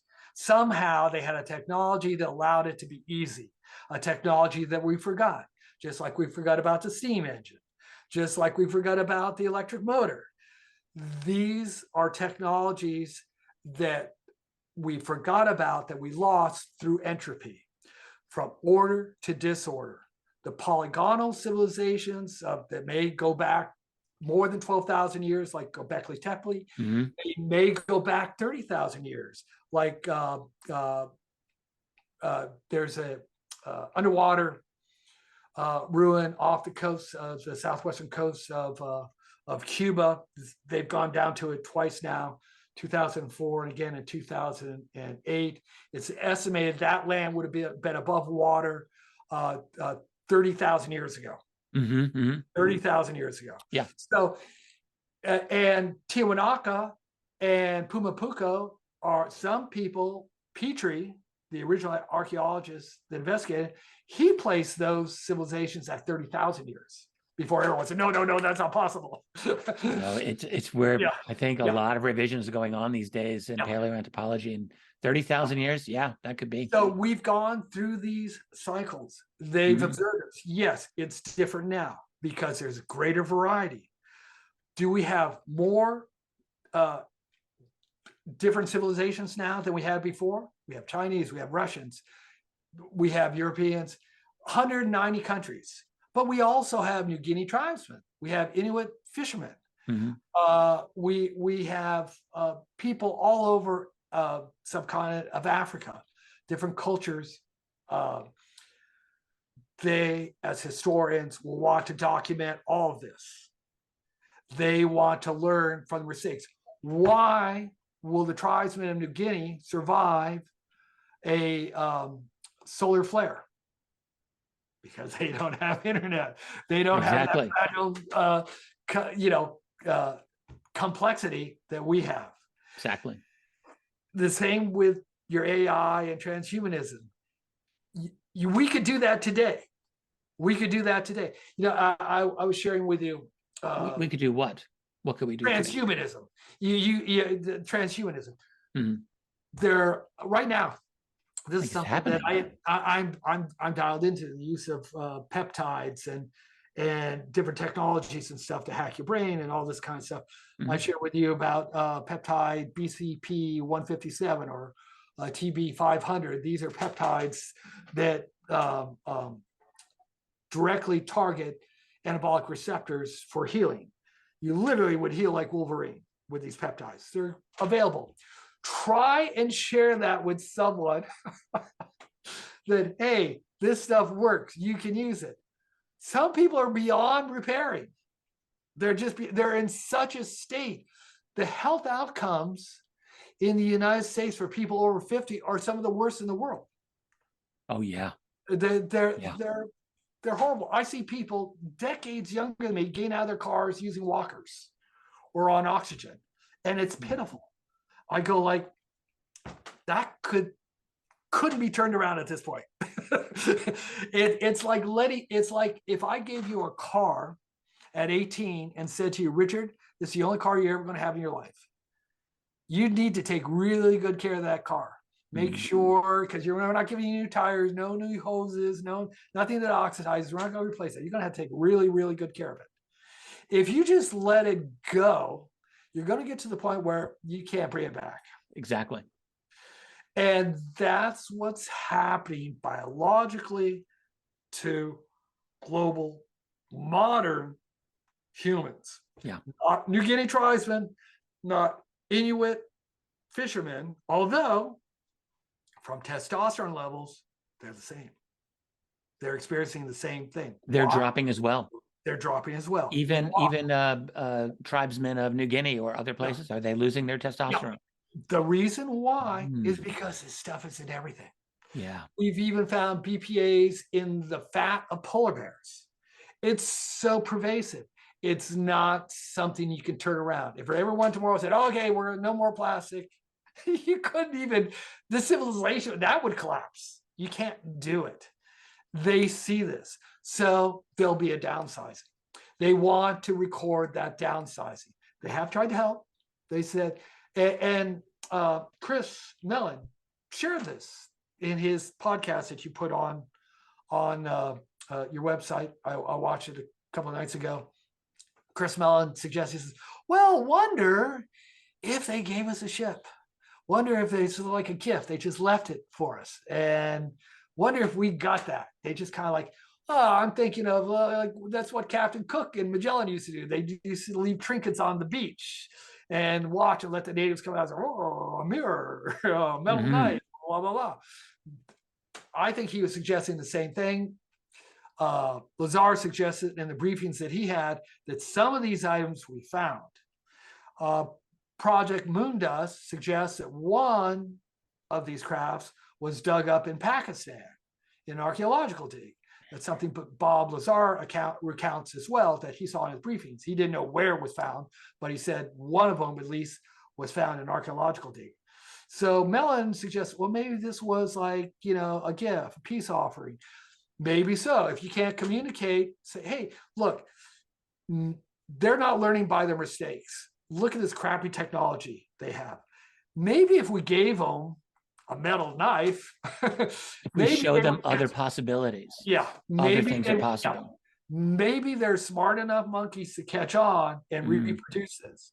Remember what the alien told Sergeant Mooney? Your people could build one of these crafts now if they wanted to. That's what he told them. That's 1974. Did we build one? Do we have one? I believe we do, definitely, probably more than one. But they're not flying around by ordinary people. They're not flying around because they're being selfish about it. It's like I said, the supermodel thing. They don't want, they're not going to tell you, yeah, there's these beings and you're going to get to talk to them and they're going to tell you all about how we effed everything up. And we've been lying to you all this time and hiding these advances and stuff. And yeah, probably if we would have given it to Green or we could have given it to Put Off, maybe they would have been able to make sense of this and made everyone's life better, but we're selfish bastards and we're not going to take our, you're going to have to take our cold, dead hands off this stuff before we let anyone see it, because the real threat is to governance. It's that's in their mind, that's their threat. Okay, so the aliens, they have the fast infrastructure to record everything that's going on. Hey, we want to preserve some of this. We want to take as many samples as we can. We want to see how this is evolving. What are these chemicals? What are they doing to the food chain? We talk often about cattle mutilations, but it's not just cattle. There are many animals found in the national forests that have been mutilated in similar fashions. The eye, the mouth, rectum. NOAA has even reported that whales have washed up with the same type of operations performed on them. I was not aware of that. Yeah, you can find it. Look up NOAA and animal whale mutilations. Okay. There have been several. So they're looking at the food chain. How's this affecting the food chain? Because what we're eating, what we're doing is sterilizing the planet on the installment plan. Now, it doesn't mean the end of civilization. That's a quotable. I want to repeat that. We are sterilizing the planet on an installment plan. Exactly. It doesn't mean the end of the world, because of our robust DNA, which they value, which they covet, which they're keeping and preserving and optimizing and utilizing. Is because of that robust DNA, just like the Black Plague and the other 6 plagues that destroyed Europe, we will evolve out of this. Not everybody has low sperm counts. There are those mutants that, despite the plastics, the PBAs, the PABAs, the oxybenzines, all these chemicals, they still have high levels of testosterone. they will be the ones that will pass on their genes to the next generation. Sure, yeah. Be a smaller generation. We won't have the Amazon Prime infrastructure that we have today. Will be more snail mail type civilization, but we've been there before. There'll be this might evolve new inventions, new ways. I think this is fascinating. Do you think, I mean, it seems to me that if we have a kind of, I'll call it a crash. I don't know if you want to call it a crash, but a definite degradation of our infrastructure. In my view, there's no way to avoid major global political social unrest. Like, this is not going to go down well. I don't see any easy transition to that. And that's why they won't get involved. Yeah. So assuming though, we get past that, however many decades, generations it takes, you will see a kind of, you're foreseeing, if I may say, a kind of rebuilding, a new rebuilding of it wouldn't even be a rebuilding, it would be a reimagining. In the same way that, let's say, look at the Romans took the best of what they learned from the Egyptians and incorporated it into their civilization. They improved on it. They took it forward. And like I said, they had high technology. They were even performing cataract surgery during the time of ancient Rome. They were much more advanced. They had heated homes, heating coming through their floors, glass. They had a lot of things that. They had indoor plumbing. Yeah. To 1 million people in Rome. It was amazing at its peak. So this would be, like I said, a downsizing than a reimagining. More city-states, likely. What we eat. So no transhumanism, no AI overlords. You don't see that? I don't. Because of the necessary human infrastructure to support something like that. All right, well, I want you to be right. I want to be wrong here. I was just sharing about the peptides, okay? As part of, because a lot of people use peptides to what they call cyber hack their brains, neurotropics that will increase brain function. You'll find some of them like I can't pronounce it, N-physophospholine is a long name. You find it in 5-hour energy drinks. It creates alertness. Okay, why wouldn't you see the use of advanced peptides to hack the brain or improve human physicality in the future? Because you need very advanced machines to do it. It wasn't until DNA and amino acid sequencers were small enough and portable enough that laboratories could use them economically to create peptides that could sell to you that wouldn't cost $1 million.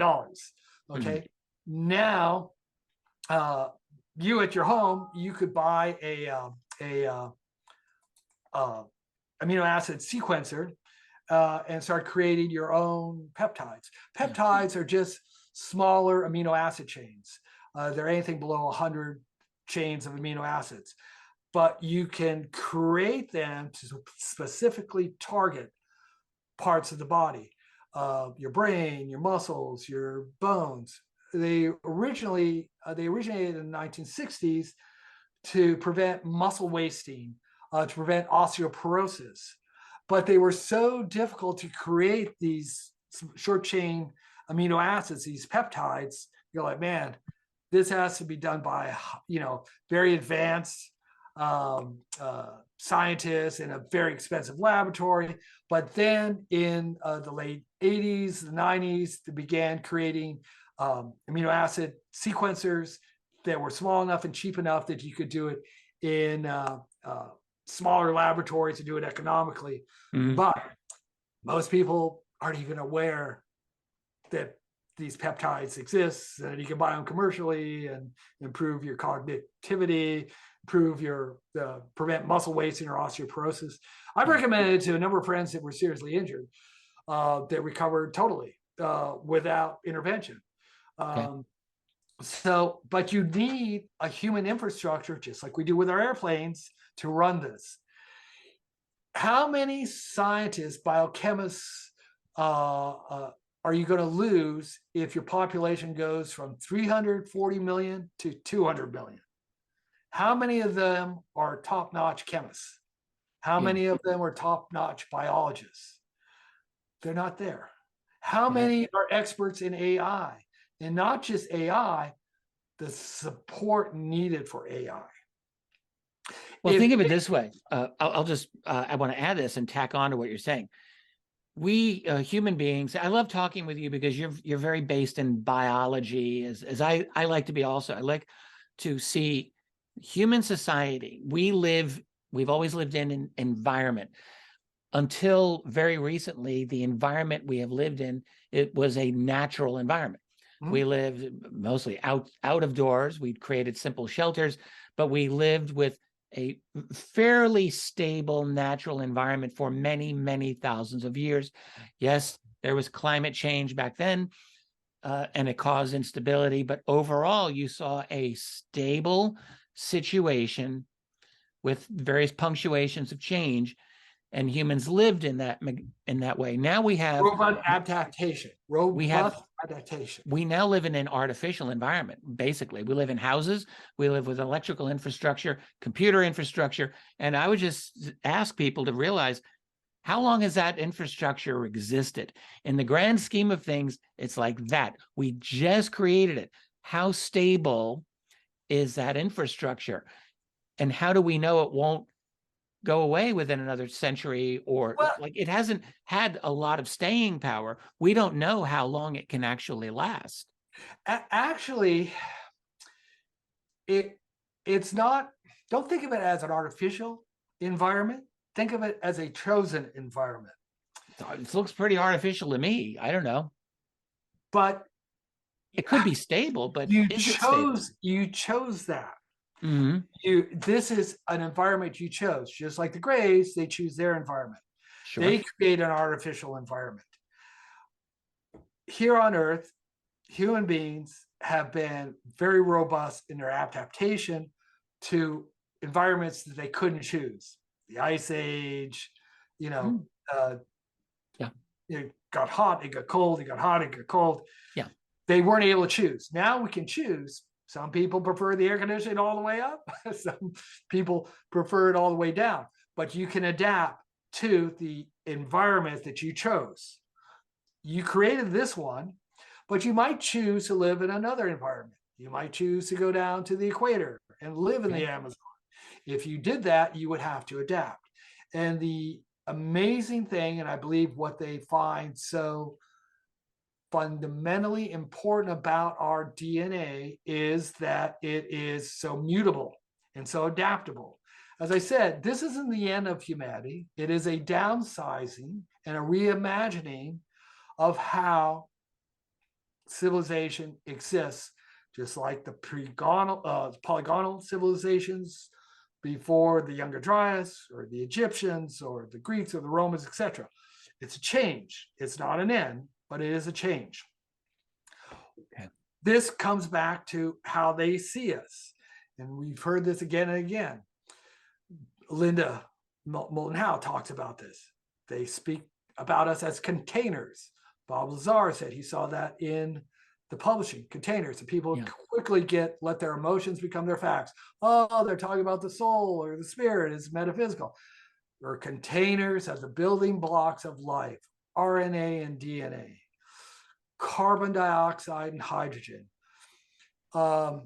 Nick Lane, biologist, University of London, ran an experiment with one of his students, Stuart Harrison.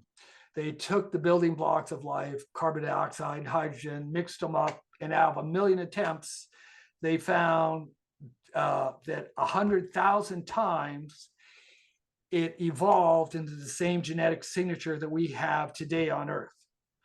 So there's something innate and important about RNA and DNA that may in fact be universal. I see. But it's important, and they want to preserve it. They want to use it. We are the containers of that RNA and DNA. That's what they're talking about. And they've tried to talk to us. They said, here's the shiny knife. Be nicer to your planet. You know, they communicated as best an alien species could communicate. And they're not listening to us. We're not going to get involved in their petty squabbles, as they said in the movie Day the Earth Stood Still. You guys sort it out. Okay. Now, I want to ask you a different question, and we're going to have to wrap this up within about 15 minutes. Not that there's a clock here, but no. I'm just going to have to. But I want to ask you to incorporate abductions into this scenario, because the way you've been describing this up till now seems to me that they seem to take a very hands-off approach. They're just watching us. They're watching the show, like George Carlin would have described. You know, I got a front row seat and I'm just watching the whole thing go up in flames. But I think that they're much more active than that. So the question is, how do you interpret that? How do you interpret abductions? Or what do you think about the claim that there's genetic manipulation going on and the creation of hybrid, maybe hybrid infiltrators? I don't know if you believe that or not. What do you think about those ideas? It goes right back to their mission statement as historians, scientists. We'll skip traders for the moment, and doctors. They're doing the same thing we did with these lost tribes in the Amazon. They watch us, they get a little bit closer, they send in a drone. Suddenly you send a few anthropologists in, leave a couple of trinkets, see if they're friendly. You don't get speared right away.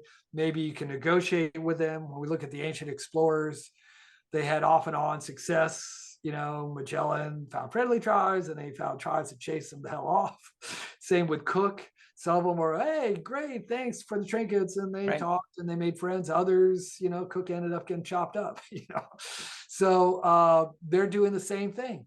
If you're a historian and you want to get a firsthand look, what would you do? You'd immerse yourself in the culture. You'd send someone down, live like them, learn from them, learn about their mistakes, learn what the temptations are. Why do they all have these plastic cups?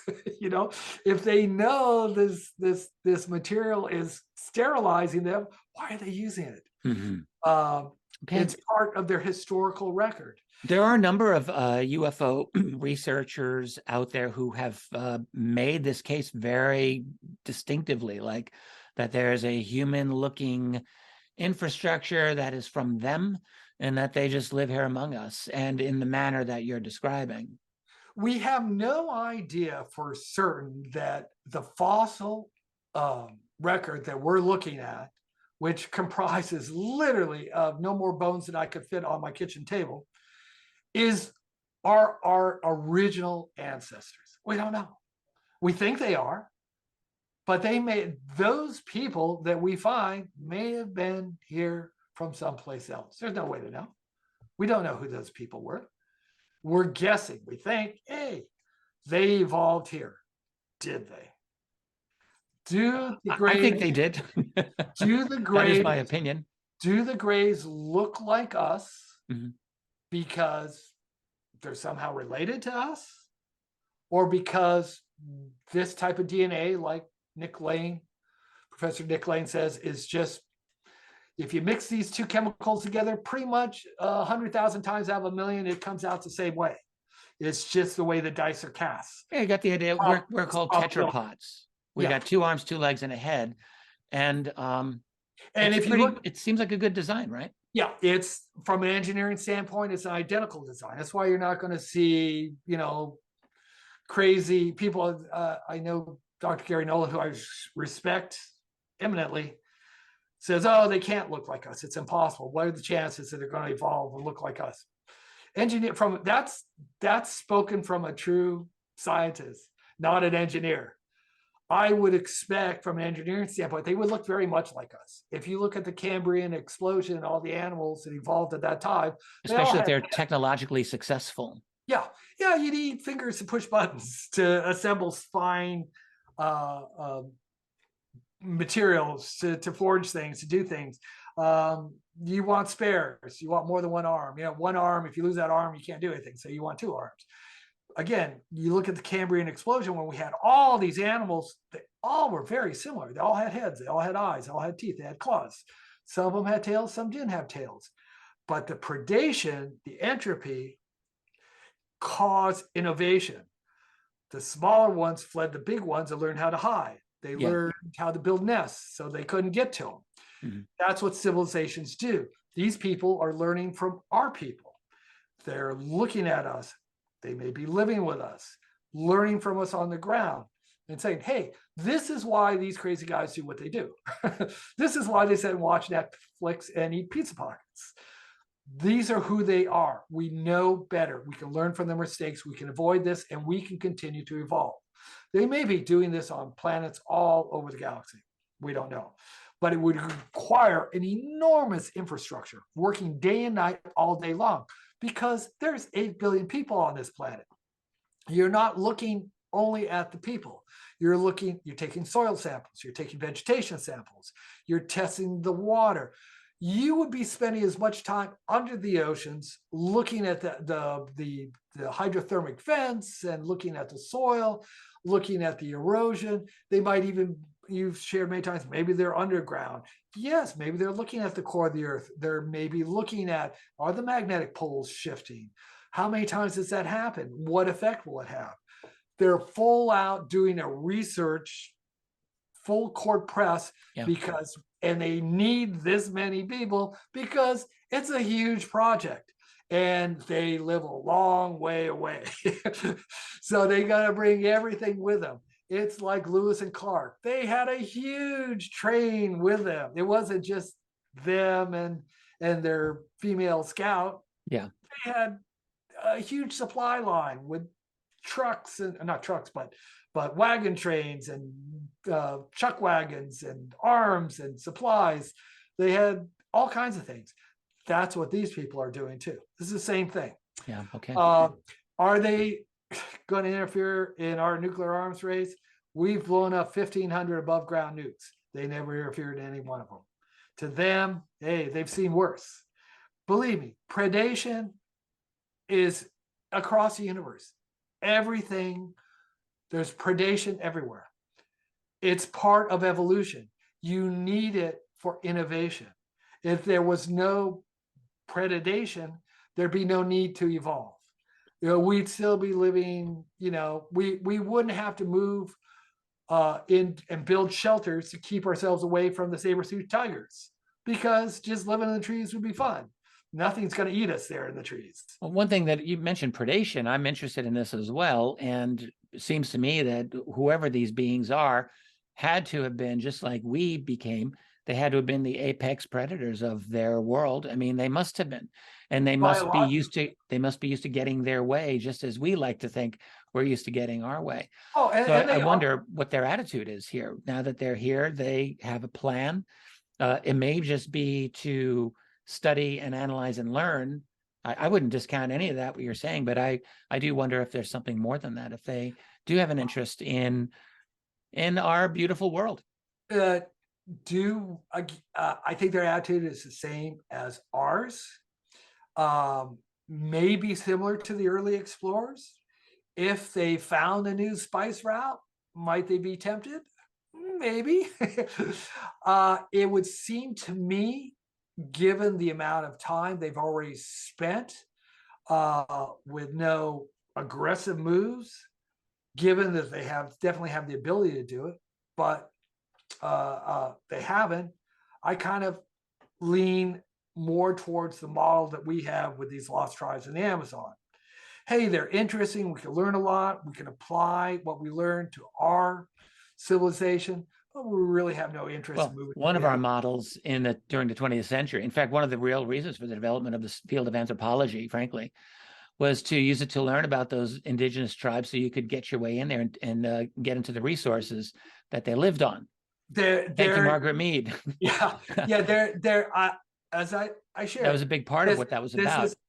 I'm giving an analysis based on what I've observed from these primary cases. Right now, I haven't seen anything aggressive. from a predacious fashion. Mhm. Not saying it's not there. Right, And I'm right. not saying they're the only ones. Was it Stephen Hawking who talked about the grabby aliens? You know, that there might be grabby aliens out there that want to come and just Yeah, get that was Hawking. Was it Hawking's? I think it was. I'm wondering because I've heard that. Yeah, You hear yeah, I people believe it talking about was. that. I believe it was Grabby Stephen aliens. Yeah. Hawking. Yeah. They may be out there. We may want to avoid that. I mean, I would say that Okay. most certainly they're there.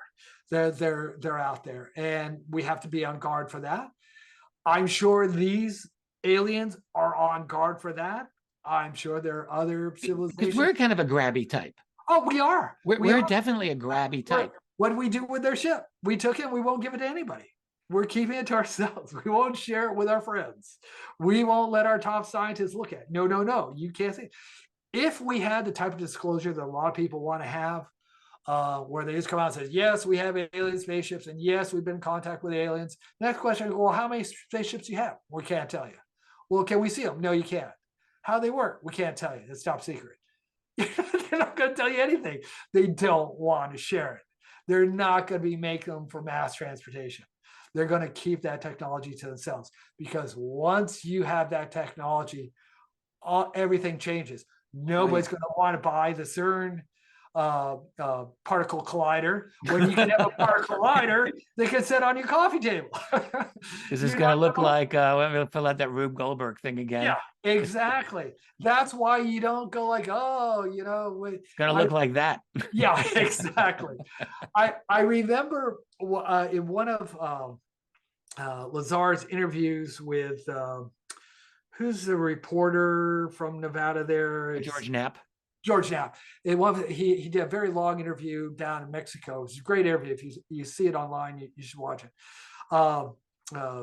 He said, George asked him, he says, well, what did your higher ups ask you to do? He said, it's very simple. They came in, they pointed at the particle accelerator, and they said, we want you to make more of those.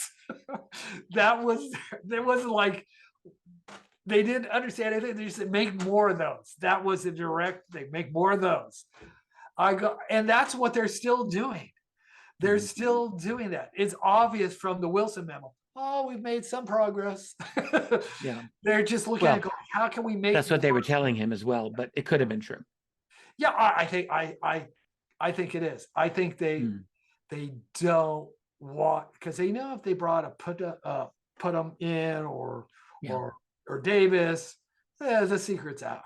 These guys are not going to. They're going to be like Lazar. They're going to tell everybody.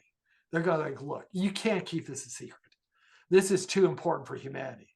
Well, and you've had Davis saying for quite a while in a number of interviews. I mean, he has gone right out there, stating, that we do not have this technology. We don't have. He says tic-tac technology. Davis is like, no way.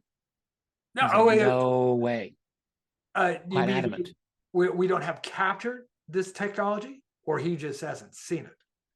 Well, I think his opinion, from what I understand, is that he just doesn't believe that we have created anything like that. I don't think we've created anything like that, but I believe we do have that technology. We just don't know how to operate it. I think. Okay. Well, fair enough. Yeah, but yeah, I think what we to operate and create. Yeah, I think it was one of the things. Somebody left a gift on the shore. Hey, this is cool. Yeah. We don't know how to run it. There might even been a conversation afterwards. Hey, how do you like our gift? Wasn't that cool? You have any questions about it? Oh, no, we don't have any questions about it. Hey, we're going to be here for a while. We'd like to talk to your people. No, they wouldn't understand. We'll do the talking for them. Anything you put through us, we'll tell them. Well, we kind of would like to meet them. We're on this kind of like this science project where we're studying different planets. We're studying their history. We're looking at their biology, and you guys do whatever you want. You got any more of these ships? You got any more of these proton accelerators? No, we don't need your help. We'll figure it out. Just give it to us. And they go like, oh God, these guys are incredible. Incredulous. Let me ask you this. So this probably will have to be the last question that I ask you. So you've essentially this program we've talked about looking at the UFO phenomena from a counterintelligence perspective. which I think you have done here, and trying to get a handle on how they, based on the cases that you looked into in a lot of detail, and some of the most high-profile abduction cases that were studied in the 70s, and are still some of the most famous cases. This idea of human depopulation, and this concept of entropy of our society, and a coming, I keep using the word degradation or decline of our infrastructure in one way or another. So you foresee this happening, which is totally possible, frankly. It's happening now. It's not going to happen. It's happening. It is happening. Yeah, I agree with you. It's measurably happening now. So what do you foresee? This is my last question to you. Over the next 20, 30, 50 years, when this is really underway, will be the alien attitude or policy toward humanity and planet Earth during that period of time? Do you think they're going to want to come in and kind of take over management, or do you think they're just going to watch the whole thing happen, or they're going to continue to have their people in? Do you have an opinion on this? And I shouldn't expect you to have all the answers, but I'm curious. No, I think it's just like us. In counterintelligence, you always look inward and say, okay, given these facts, given these assets, what would I do? What would I do? Mm-hmm. Because we tell ourselves all kinds of narratives. The Chinese are very good at it. They have this Belt and Road Initiative. They've told themselves this narrative. This is where they want to be. That's aspirational thinking. That's just that. That's a fantasy. It's aspirational thinking. I'd like this to happen. But if you're faced with a decision, okay, what do you want to do now? Now you've seen this, you've seen this a couple times before. What are we going to do now? What's our next step? Are we going to wait, continue to measure, see how they decline, learn more about them? Maybe when the population gets smaller and they're more manageable, maybe then we'll make a move, begin communication. They're not as threatening. Right now, do you really want to get involved with 8 billion people, or would you rather get involved with 4 billion people? Would it be easier to talk with a smaller group of people that have kind of learned their lessons, or they have downsized a little bit? More. We did have 4 billion about 50 years ago. Yeah, and we are headed that way again. Mm-hmm. We're headed that way again, and they've been through. They've seen this before, and I'm sure they've seen it on hundreds of other worlds. This is one of many. I guarantee you, with the type of craft they have, they're doing this all over the galaxy, learning. That's how they became an advanced civilization. That's how they avoided the Rube Goldberg model of technology. And eventually we'll learn it, just like we learned the steam engine. We relearned, electricity, and began to put that to use. All these things we forgot, we relearned. Some of them, electricity, we've put to good use this time. Steam, the first time around, we didn't use it for anything. Second time around, we put it to good use. Yeah. I'm sure this is where we're headed. Like I said, it's not a collapse.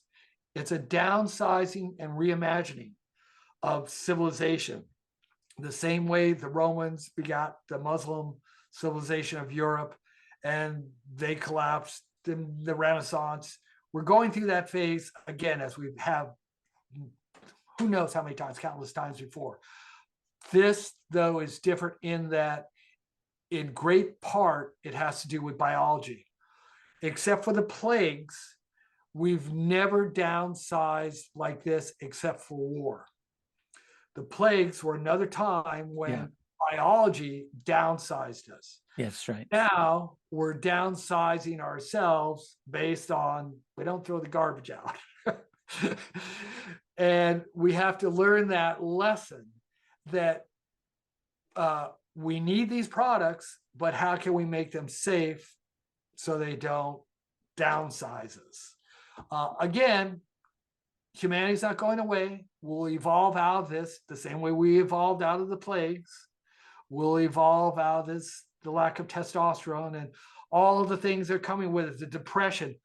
all these things that we're seeing now, depression, anxiety, anger, people can't get together, that all has to do with hormone imbalances. We've never seen so many juveniles want to commit suicide. That's all hormone irregularities. That's where that's coming from. I see you have an advisor there. She's beginning to hassle me here for things. So yeah, I love cats. I never want to trouble you with mundane pictures, but I got to send you some pictures of my daughter's cat, who I love it and dearly. But I got some funny pictures of that cat that you might enjoy. But that's what we're looking at from counter surveillance point of view. We've looked at them. At least I've tasked myself at looking at them based on eyewitness, physical evidence, what they said, what we deduce from them, and we deduce a lot from them. Are they from Zeta Reticuli, a binary star? Quite possibly, looking at their stature. Their ability to glide around probably indicates what I call the Superman problem. If we go to the moon, we can float around because we're lighter. If they come from a twin star system, they're going to be lighter here, but they're going to have augmented strength, which allows them to grab a smaller person, to grab a bigger person, and drag them off to the spaceship. Also, the lack of folds on their ears probably indicates that their planet has a heavier atmosphere because it has a higher gravity.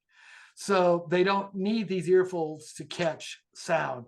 Their small ears are much more like mammals in the ocean. Sound carries further in their atmosphere. Same with their smaller nose. Fragrance molecules carry further in a heavier atmosphere. Again, sound. They don't need to have large mouths to shout at each other because of the heavier atmosphere.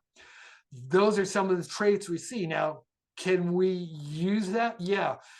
If I look at my opponent, I say, okay, this guy, I can't take him for granted. He's small, but he has augmented strength. I also know he has equipment that can screw up my head.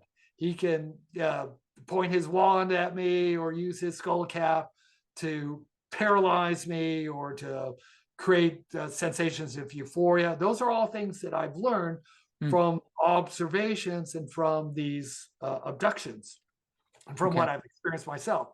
So that's what we do in counter surveillance detection. We put all these things together, all these data points. So like I said, these aren't small investigations.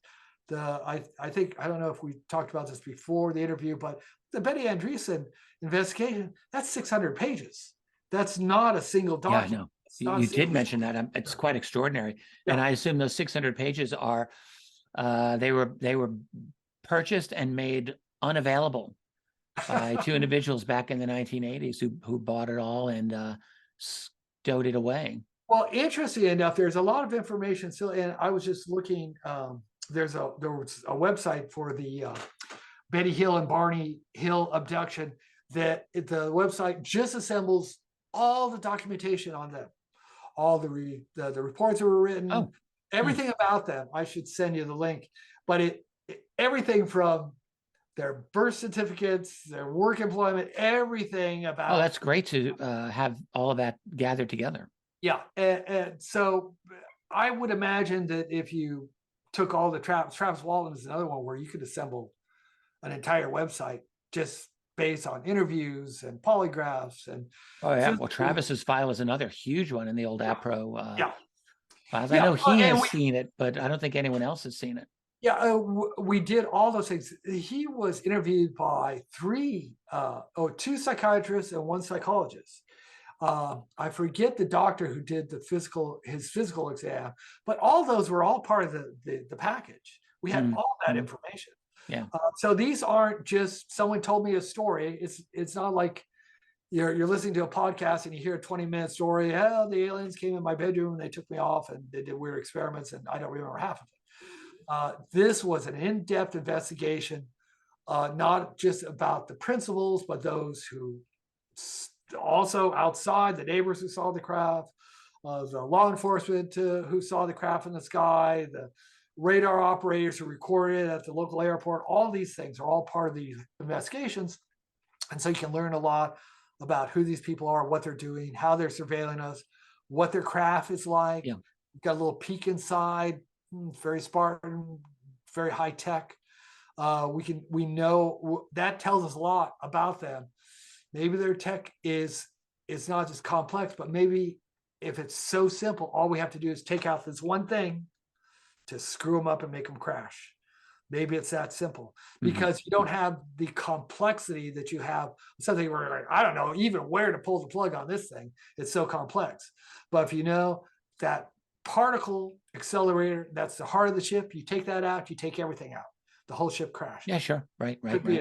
So that's what you're learning. And that is every bit science as putting something under a microscope. Okay. Sure. None of the scientific methods that they're using today at any of the laboratories are going to tell them that these things are aliens. The only thing that's going to tell them that they're aliens is to have a body on the table. That's the only thing that's going to do it. You're not going to do it with telescopes or satellites or radar or sonar. None of these things will tell you that they're aliens. Well, they can give some pretty darn good hints if there's technological capabilities that we are confident we do not possess. We have 80 years of that documented, recorded. Yeah, radar. So they are lying to our face. Oh yeah, you're talking about the Arrow team and we have no idea. They know. They're trying to find out where. Totally agree with you. I think they know full well. Yeah, they're trying to find out where Superman hangs his cape. They want to follow these things back to their bases. Do they go off world? Do they go under the water? Do they go up mountains? Hey, if we find out where they are, can we get there? If we get there, can we get their tech? That's what they want. They want to get to the Fortress of Solitude. Absolutely. That's what they're looking for with all its secrets. We're gonna have to end this here. I have a cat that's going crazy here. I think she wants to eat something. Me too. But I want to thank you so much once again, Allan LaVigne. You don't have a website that I could direct people to. So if anybody has questions that want to get in touch with me, I don't know if I want to give. I'll give you. You've got my web address. If you feel comfortable giving it to people that have questions that they want to give me, please feel free. People can always write. There's a million ways they can write to me. I actually have people who help me look through the emails now, so I'll see them. And if I can always. I'm more than happy to. My old email address, I used to get nothing to do with this. Don't give it out if you're not sure, because you get flooded. Yeah, my old email address, I was getting like 400. I'd opened the email, I had 400 emails, all junk, but 400. So I finally dropped that after I had that email since the internet started, and I dropped it because it was really, people would get mad. Well, you didn't reply to my email. I didn't even see it. There were 400. So that's the only reason I'm hesitant. But if you want to get in touch with Richard, you want to get in touch with me, I'm more than happy. I am busy. I do have a life outside of this, so I might not get to you right away, but I'll do my best to. I'll be your secretary for a little while. We'll see how it goes after that. Yeah. I don't want to inundate you. I inundate you enough. Oh, Richard, look at this paper. Look at this paper. Look at this paper. And I'm thinking he's got 100 people that are doing the same thing, and he opens his email and he's got 400. Oh man, you said 400. I'm like, well, that sounds okay. That sounds. I can handle that. 400 is nothing. Anyway, it's been reading the email. Yeah, it's been a great pleasure once again. And honestly, you gave me a lot to think about, and I know you gave listeners a great amount to think about as well. I enjoy these conversations with you, frankly, because you're very philosophical. You're not afraid to speculate. You're not afraid to try to use your thought process to put together a scenario, which I always appreciate, because I'm trying to do the same thing. And I feel like not enough experienced folks in the UFO field are willing to try. I think, we want to know what the facts are, but I feel we want to study the facts so that we can formulate some ideas. What makes sense? What does not make sense? And I think you're trying to do that. And I don't know if I'm persuaded by every single argument you have made. I'll be honest and say that, but I will say I'm persuaded by a lot of what you've said, and everything that you've said is food for thought, and I'm grateful for that. I'm not persuaded by everything I've said either.